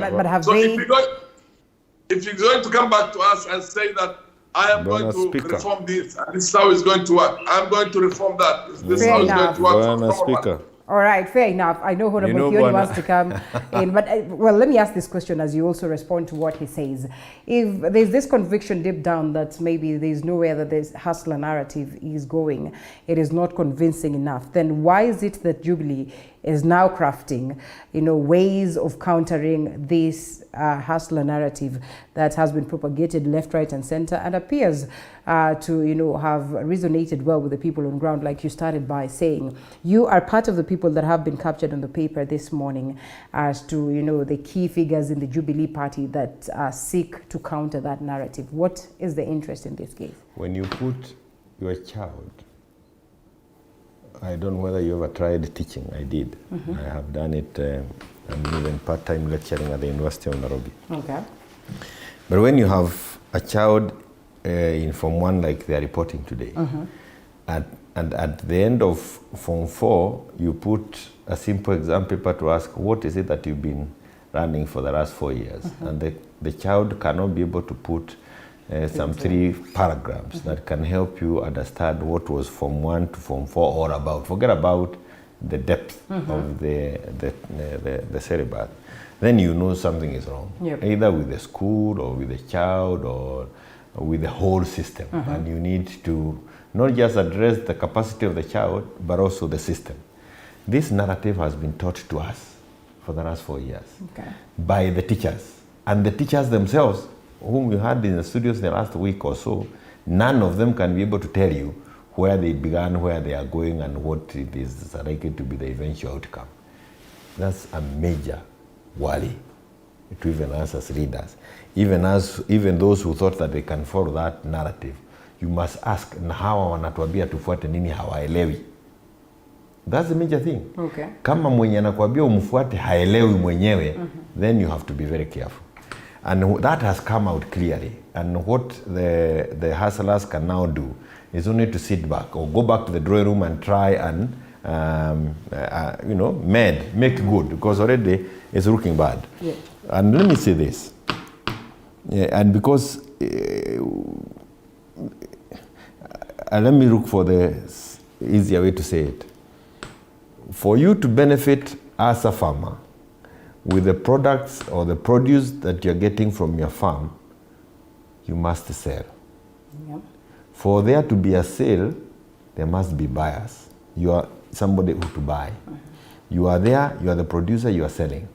There must be somebody who will come and buy. If there is nobody buying, then it does not matter the amount of money that you have put in or the amount of government support that has been given to you, if there is no corresponding ability to buy. This thing of, and it is not bottoms, you need to move the S. I hear even the deputy governor saying the same. And even last night I was in a studio and I was embarrassed all the way to the end because somebody kept saying bottoms up. It's not bottoms. I think it's bottom up. It's bottom up Let me just okay. be fair to these narrators. It's bottom up. If you can put as much money as you wish to excite the people at the bottom, of course we need to be told where you are getting this money from. But there must be another group that comes and consumes. In few words, the middle income in any country and in any economic model are very key. They must have the ability, and it is you and the others who are seated in these places. You must have the ability to buy. So your income must be growing. What has been happening in the last 10 years? Remember 2002? We were being paid 9,000 shillings. That was the minimum wage. It grew to 17 to 26. At the end of Kibaki's era, people were earning 33,000 shillings from 9,000. So the middle income was created that could then buy that was being created by perhaps the lower income group. Yeah. But where are we today? We are still at 33,000. We have grown by very little, maybe that, even if it has grown, the inflation has been higher. So whatever increment you are given during in your salary places has been eaten away by there. So you have less to buy. You are buying much less than what you were doing 10 years ago. If you don't address that aspect of it, and even if you incite and excite the lower income group, you will still not get any results out of this. In fact, they will be stuck, like I was mentioning the other day. Look, drive along Dagoret Road, Karen, look at the furniture. Wonderful work that is being done by Kenyans. Very good pieces of, but somebody is stuck with a stock. Beds, chairs, tables, dining, worth 5 million, 6 million there for 1, 2, 3, 4 months. Why? Because there's nobody who has the ability to come and spend and buy. So if you do not address yourself to that middle income, and if you think that you can take money from the middle income, take it to the low income, get them to generate something, and these people cannot buy, you will actually end up with a very heavy frustration. And let me also say this. So what we have failed to do is to increase productivity. Productivity is what has completely stagnated in this country. And you can see the heavy infrastructure development. The Mombasa Express Highway, huge, 40 plus billion shillings. But you will realize that all this money is being moved around, perhaps in China, not locally. So the ability for us to have the feel of the money is not there. A big structure has come. But let me say this. This is nothing new. If there is a song we sing in Kikuyu that says there is nothing new you are going to tell us that has never been told to us that will come from heaven. We've had all these models with us. There is absolutely nothing new in this. There is no country in the world, I can say with certainty, within this region, but I can even list by saying the world, that has been researched on these SMEs, the informal sector, than Kenya. We have been having researches since 1970 on the small, the mid, these SMEs, Juakali, and all these proposals have been there, including a time we had even warehouses that were supposed to help them grow. But there are 3 things that have come out. And I can tell you that even in my own house, my wife is involved in these things, and she can be able to be of a lot of help, perhaps even to these hustlers. One is access to credit. That is why we have the Youth Fund, Women Fund, Wezo Fund. We have all these micro, the front offices. All these are meant to improve the access to credit. But we've lacked accountability on the same. Also, Wezo on the other day, the Auditor General there you had go. put a question. So that is perhaps that is why we should be addressing the model. Okay. The other one is access to market. I have made these sufrias Go to Machakos today. I have these sufurias, I have these jikos, I have even these wheelbarrows. They are being made by the same people, the very low income people. They are the ones making the wheelbarrows. Where do we sell them? Access to market. The third thing that has been used, you have seen the government deal with it over the time, is where the space, where do we do our bit? We created juakali sheds, and even now in that's one of the things that county governments are supposed to be doing. Create spaces, yards, whatever, and you can even see the national government doing that. And finally, which is also very important, it is our ability to help them with capacity building so that they are able to do the cap and finish it nicely as others are able to do, so that you can compete in the other markets. That is where we need to lay. That's what we want to hear people saying, this is how I'm going to improve given where we are. Because I'm saying there's nothing new I'm going to bring in, but we already have work going on. How do we improve us from where we are? Okay. We have all these roads, infrastructure work that are being done by Jubilee. How are you going to make it get money in people's pockets? Hii kitu tunasema pesa mfukoni. That's what we want to hear. But and because you cannot tell me that, and I don't want to talk about the wheelbarrow. I don't want to say that it is a bad thing to give those things we are helping. But then you have to stop hoodwinking us. We can see beyond there. We will ask you, and then out of the people that we have away from the wheelbarrow, is there any of them that you think is presenting something close to what you wish for? But a scenario where we can improve on where President Uhuru Kenyatta has left I want you to be fair with everybody else. Those of us who chose to help the Jubilee deliver on its promises for 4 years. All right. We were faithful and honest. Until? And that comes with integrity. Okay. That there is something we need to do first. And that's what the president has been telling us. And I'm not here to pitch for him. But it is only fair for the government that has won the elections to be given, even the one that will win 2022. We do not want somebody back in the field 2023 campaigning. We want that to be done. You cannot now tell us to quickly rush and throw our model on the table. Unfortunately, when you start running ahead of everybody else, it is you we focus on. Is it not unfair then that you're pushing them out? I am saying the guys it is just a matter of time before people now put their models on the table. Okay. And you cannot tell me to rush there. I have my timing. We are saying we are still not yet to where we should start throwing models on the table. But they did. They threw theirs 4 years ago, and we have an opportunity to even benefit from it and here, but we are surprised. They are yet to give us the breakdown, they say. 4 years.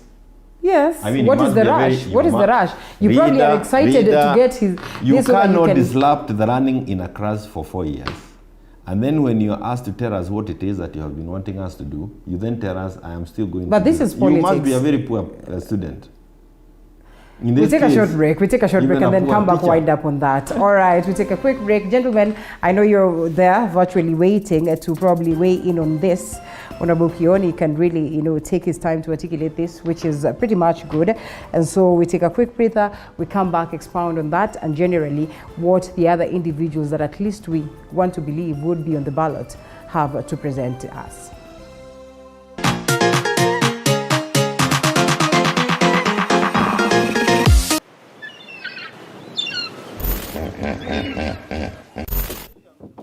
Why crocodile inaweza tokea juu. Hiyo sijakula hata unataka nikufe kabla ni. I don't like it.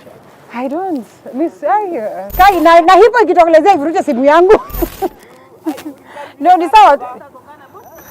Those who know me will tell you I'm not a lover of large volumes of water. But for you, we rove the different parts of the country and beyond just to make sure that we bring you the experience. We educate you, we entertain you, and we inform you.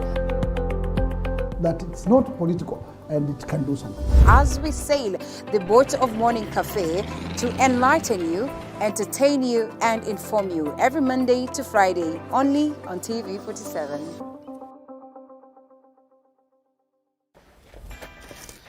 Woo. Construction can be quite a task, but how do you move from finding your piece of land, sourcing the right materials, getting the right labor force to put up your building? Or better yet, how do you source for a building that's already built?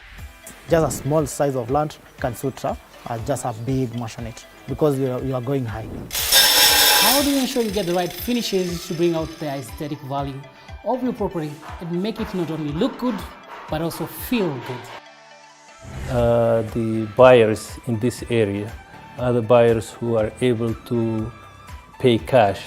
Well, we have it right here on The Realtor on TV47, where we demystify building right here in Kenya and analyze the property industry for you to take advantage when acquiring your next piece of property. Every February, we hear men joking about going to a men's conference on Valentine's Day. We laugh about it, the lucky ones end up having a decent Valentine's Day, and we move on. But what we do not know is that men actually do meet up. Men do sit down and have conversations about things that affect their day-to-day life. Let me ask, does money make the man? Give them the gifts, shower them with everything you want to shower them with, but keep your money to yourself. I, for one, have always been curious as to what goes on in a man's mind, specifically an alpha male's mind. Adam, yule kwa Biblia anasema ni mtu wa kwanza duniani. Wewe unadhani kama angekuwa hana yale matunda, hana ile garden yake pale ya kukaa, angekuwa tu ni mdomo tu anamfuata Hawa. Oya, mimi ni Adam. Welcome to the men's conference, where we make men alpha males. My name is Archie, the only female allowed at the conference. My name is Monica Nyashira Njobona. I am a wife and a mother of three.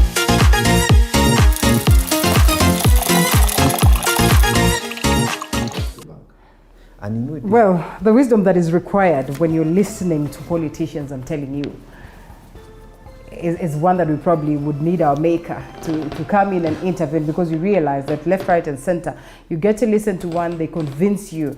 You get to listen to another, they convince and confuse you even further. And you know, somehow in between, I would then understand why the voter sometimes gets confused when they go to the ballot. We always say that it's about us. It's who you vote. It's who you decide to say that, you know what, I will endorse this person based on the ideologies that they present, and not the aspect of tribe, the aspect of party affiliation. The confusion is here with us today, and we still are listening to all these politicians left, right, and center to make a candid decision when it comes to that point where we'll go to the ballot. Gentlemen, to conclude? No. We have to go to Honorable Maangi. We'll come back to you. Worry not. I mean, but the speaker must remember that his is to help us speak. It is not to speak. You know, it is in this. This is the case of the pot calling the kettle black, or what? All right, gentlemen. If you are still on Skype, Honorable Farah Maalim and Honorable Joash Maangi, we are back here probably to counter Honorable Maangi. I know you'd want to say something or weigh in something small as to the utterances of Ndaragwa Member of Parliament here. But even as we continue with that, we still have the NASA coalition that is kind of giving a majority of Kenyans headache as to what direction then we head. I'm sorry for saying NASA coalition because it's no longer in existence. And even before we allow you to come in, I'm being told that the Member of Parliament of Kimilili, that is a Tanga sympathizer, has been arrested this morning. Assault claims on local musician. Barasa is expected to take plea of causing bodily grievous harm to musician Steve K. We wait to see the developments of the same to update you. Honorable Maangi. And he is nearer Didymus. Do we have them? You probably reduced our volume. Mumbi. Me? Is it me or Honorable Maangi? Let's start with Honorable Maangi. Yeah, Linda, let me say this, Linda. Can you hear me? Yes, we can Linda, if you listen, Linda, if you listen to what my friend Farah, Mahalum and Kioni have said, none of them have contradicted what I said about the bottom-up theory. You see, sometimes when you have taken a stand and you don't like something, even if an explanation is given, you will not want to accept. But the reality is that what they have done is they have complemented what I said. Let me re-explain this. Kioni has explained very nicely how when we want to increase production, when we want to increase productivity, you even make sure that we have proper access to credit, You make sure that we have proper access to markets. And once you have access to markets, then people will sell and make incomes. That is exactly what we are explaining. We are saying we want to empower the producers, the farmers. How do we empower them? By making sure that they have access to credit, by making sure that they have access to markets, and consequently by making sure that they get proper income. Once they have made proper income, then they will move to the next level of the middle class. Now, Linda, no country has ever developed without a vibrant middle class. Now, how do you make a middle class to be vibrant? How do you even create a middle class? By making sure that the low-income group is given resources to move up the ladder, the middle class. If you look at countries like India, Linda, India has developed because of its cottage industries. If you look at countries like Korea started with small manufacturing, more like crafts.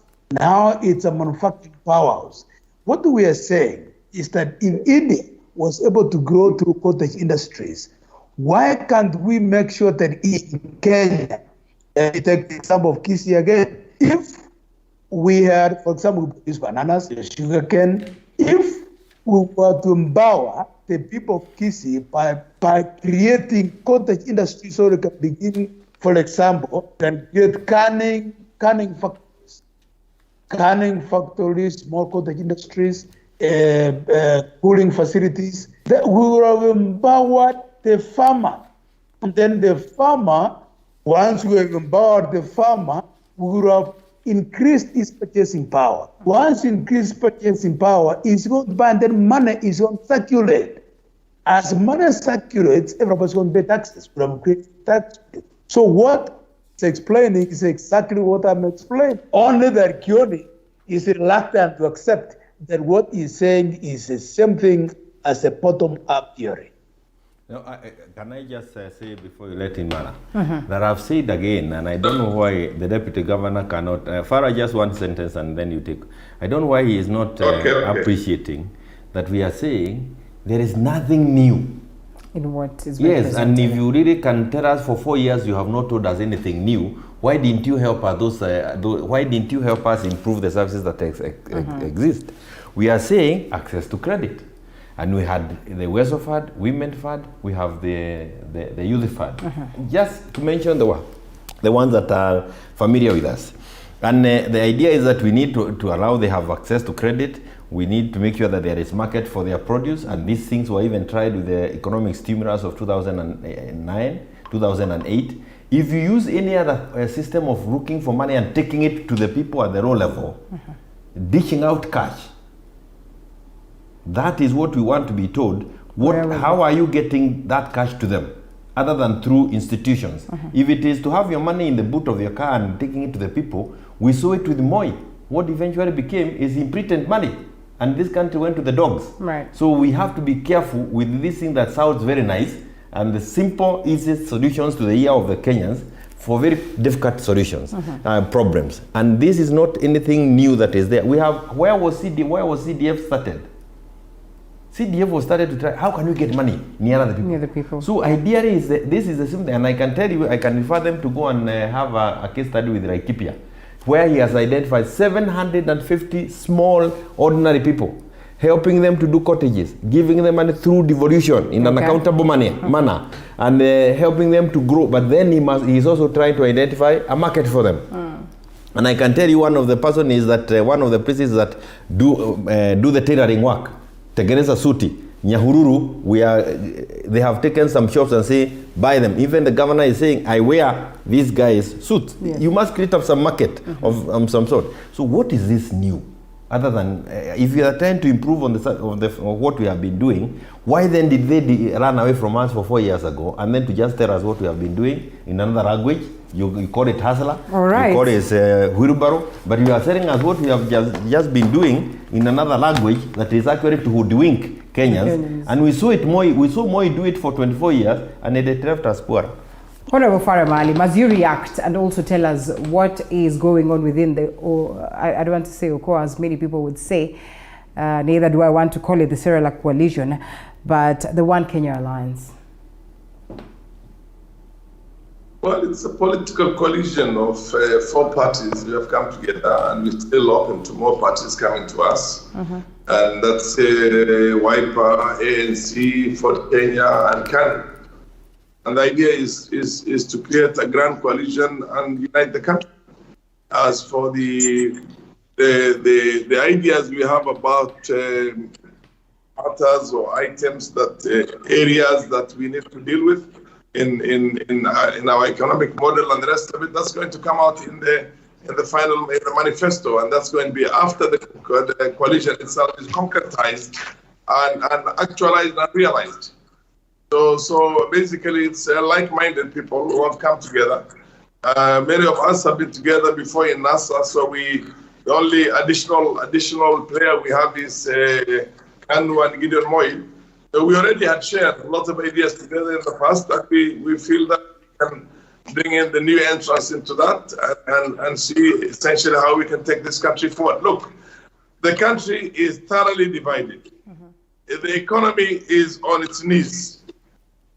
Corruption and other social ills have taken center stage. You cannot, bring about a change in this country without having that broad-based coalition. You must bring a lot of Kenyans together and see how that the country can salvage.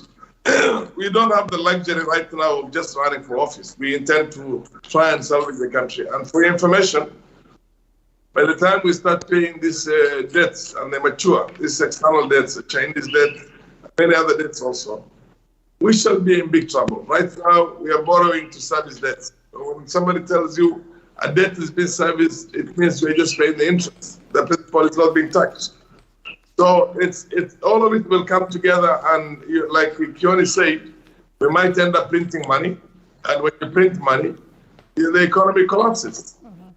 So we in Okoa, Kenya, One Kenya Alliance, or Oka Kenya, Oka, we're basically trying to say all hands on the deck, because we cannot afford, we don't have the luxury of being divided at the time. So we are looking for that grand coalition to try and see how we can bring back this ship, which is completely on a lopside, on a proper kiln again. But having said that, there is no way that you can run around for 4 good years and talk about hustle economics without any what you call explanations and educating people on exactly what it takes. And today, when you have debunked and you basically have nothing else to say, you say we're going back to the drawing board again. We'll come up with something. No, it's not there. You've never had it from the beginning. This was just it's a fraudulent way of trying to treat Kenyans to win their votes. And once you're in there, you go back to your old. And by the way, let me tell you one thing. The best way to develop this country with a bottoms-up approach is to support the existing institutions that are there. The smallholder farmer who has nowhere to take his, you see, right now we produce a lot of maize. The farmer produces maize, he has no markets for it. Middlemen come and buy it for nothing. And then there's a shortage. A lot of it gets exported outside. And then we import at a very high price. Now, the government is not protecting the farmer. Way back, I remember we had what was called the GMR, the Guaranteed Minimum Returns. We don't have it. William Ruto was the Minister for Agriculture one time, and I remember there were too many scandals there, which could not be explained, including bringing aflatoxin, what they call infected maize to Kenya here from Mozambique, which was supposed to be destroyed, and paid a bomb for it and fed our own Kenyans with that. So the idea, in my opinion, is that how are you going to, you have to protect the markets from external competition. Okay. You have to allow the smallholder, put money aside so that the smallholder, whether he's a maize farmer or a tea farmer or a coffee farmer, eliminate this shylocking or what you call predatory middlemen who prey on these farmers, and make sure that the returns are as close to the international prices as possible. for maize, for tea and coffee. For the maize farmer, protect him so that the maize bag cannot be sold for anything less than 5,000, 6,000 Kenya shillings per bag. Now, you come up with areas where you say, I'll support this in this way, I'll support that in that way. Go to Mombasa Port and say that we shall reduce our tariffs by 50% or 30% or 20% so that we can effectively compete with Dar es Salaam, compete with Tanga, with Lobito, I think way back in those sides of Congo DRC on the Atlantic. Right. These are the kind of things that one needs to be told. Juakali, what have we done to Juakali? They still have, and they're just heating metal up there. Why didn't we innovate that and make sure these were proper industries with the small people, smallholder industries are there? The government is going to buy. He was talking about the Kenya industrial assets where he's right, he claims, and I want to really respect him for that and appreciate the role that his wife played in that. But I'm sure she must have been one of the most frustrated people in that, because that thing was completely destroyed. Eventually, it was given to the rich people. So the whole idea that we are going to bring up the lower end of our society and give them a decent living and give them decent wages. The only person who tried to do that was Kenyatta in the beginning, and later on Kibaki. And after that, it's all gone to hell now for the last 7, 8 years, 9 years. So I don't think we really need to waste a lot of time on what's called the hustler movement or the bottom up. When you go bottom up is a proper concept. It's an economic model. It's a proper concept. I support it myself, but not the kind of bottom up which is just opportunistic, fraudulent way of trying to take the people's votes so that then you can do what you want. Okay. So I think there is need for us to completely, let's be honest with Kenyans. Let's put these things together in a good way. In any case, why are we where we are now, and who are responsible for it? That's the first question one would ask himself. Why are we where we are? Why are we where we are? Kioni, 1 second only, I'll finish it. Why are we where we are?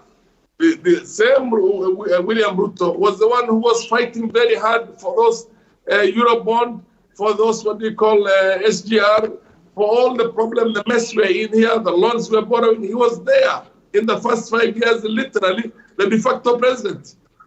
Now you turn around and pretend that you had nothing to do with that. Well, that's why we're in this bad state. No. This is, who do you take us to be? Idiots, Kenyans? So there are a lot of problems in this country. A lot of problems that one needs to level up and be honest and ask the right questions. What sickens me more than anything else is to see brilliant scholars who just get into the bandwagon because probably they're getting paid some very good consultancy fees there and are trying to market what essentially, just because I think that kind of loyalty is only what we call driven by no more than consultancy fees. So it's sick. It's very sick, and it's sickening. Okay. As we weigh the options. I don't know whether it's a final, but I wanted to say, just to pick from what you were saying, why are we where we are? One of the reasons is because the individuals who are seeking to lead us at the top, some of them have permanently had their hands in the till, not in a proper way, but in the wrong way. Okay. They have actually stolen from Kenyans.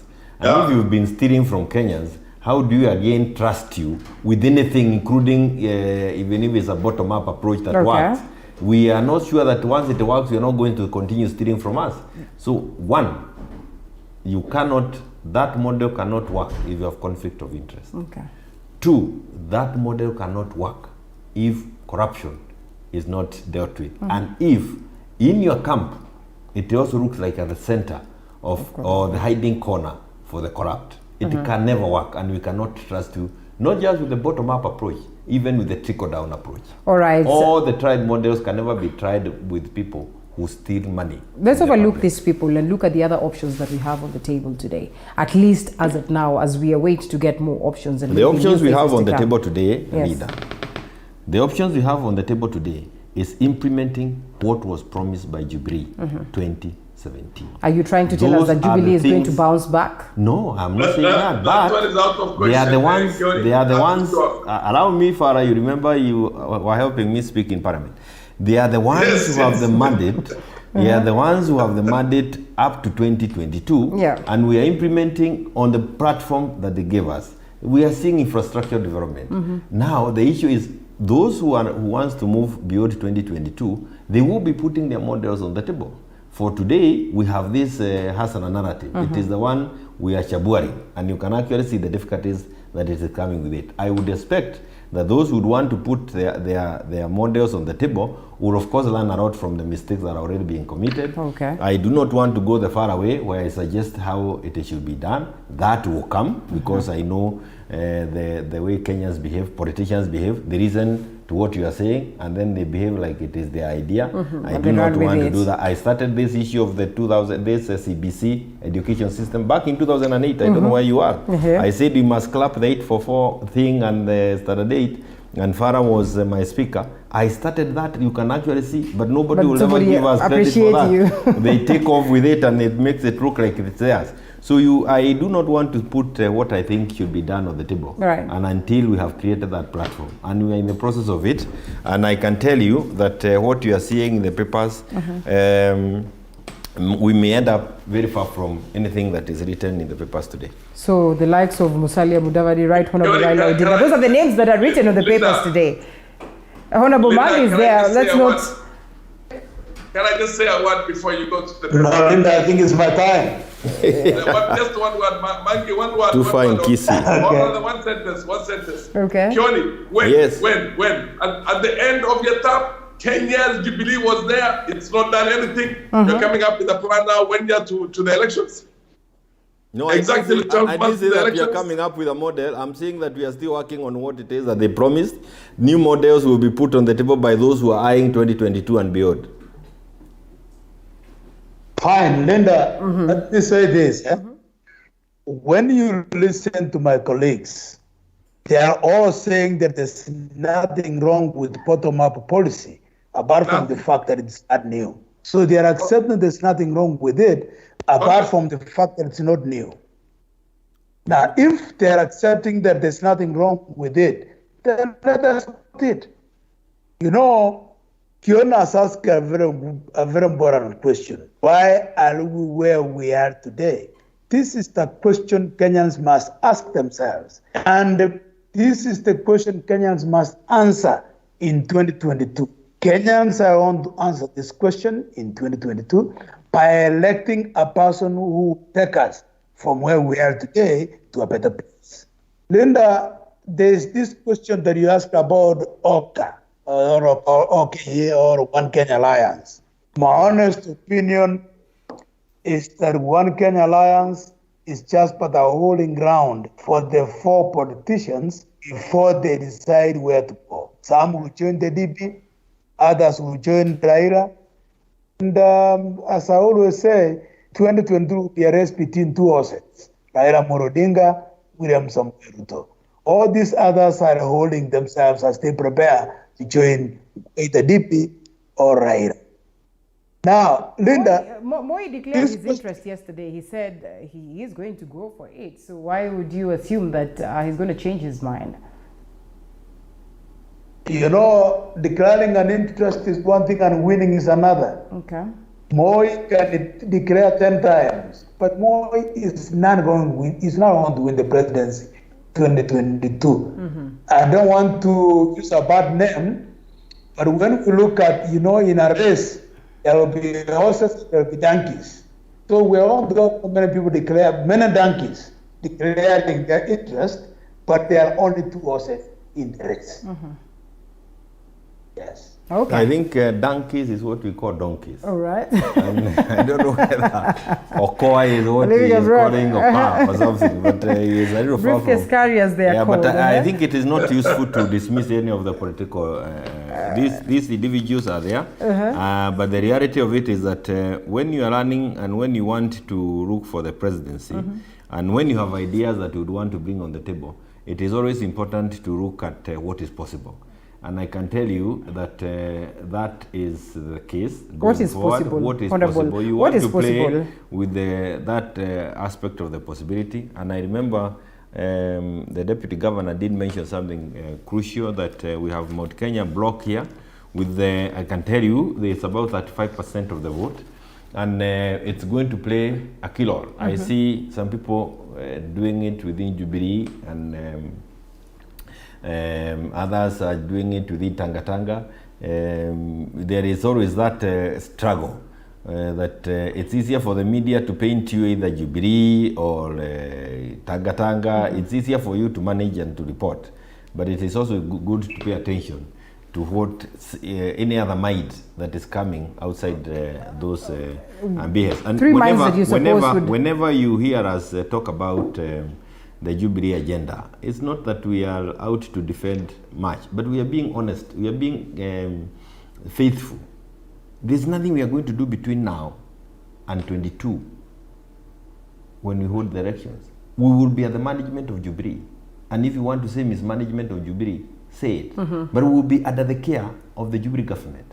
And any wise leader would want to get the maximum out of the one that is in control.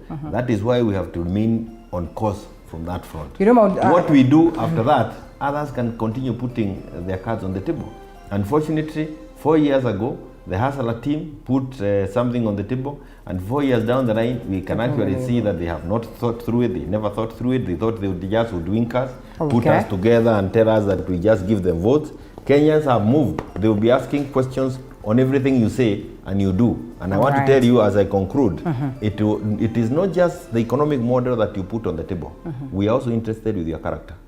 We want to know what did you do when we gave you an opportunity earlier. All right, and let's finally, allow Farah to finish. Do not allow us, we cannot allow ourselves to go back to Moi era, where this model was tried and people ended up printing money, we ended up in the dogs. 30 seconds, Honorable Farah Maalim.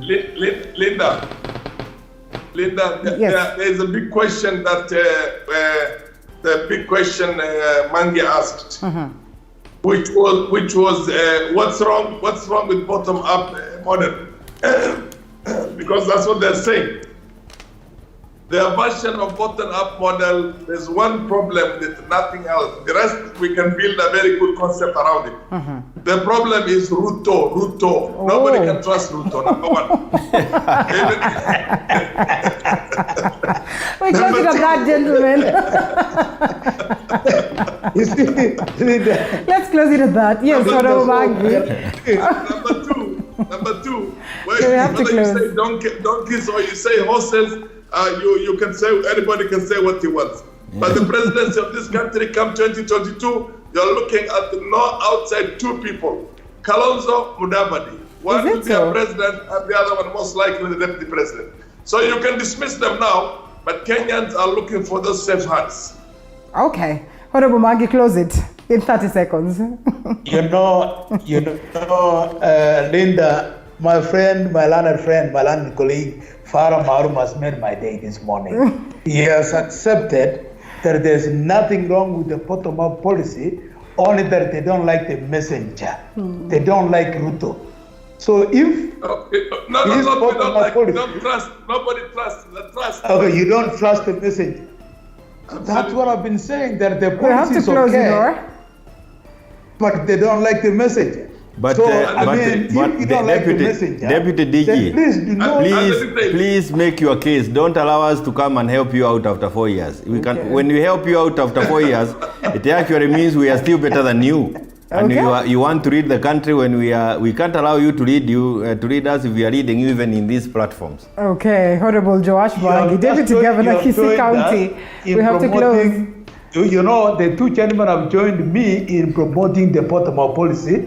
We don't want difference. According to them, it would have been very nice if the person championing this policy was one of them. Okay. But because it's William Ruto, and they don't like William Ruto, it's more like throwing away the baby. They don't trust. They don't. Don't look for the easiest way out. All right, Honorable Mangi, we have to close it at that. Honorable Jeremiah Kioni and Honorable Farah Maalim, Asante Sana. We'll get to a different conversation altogether on mental health after this break.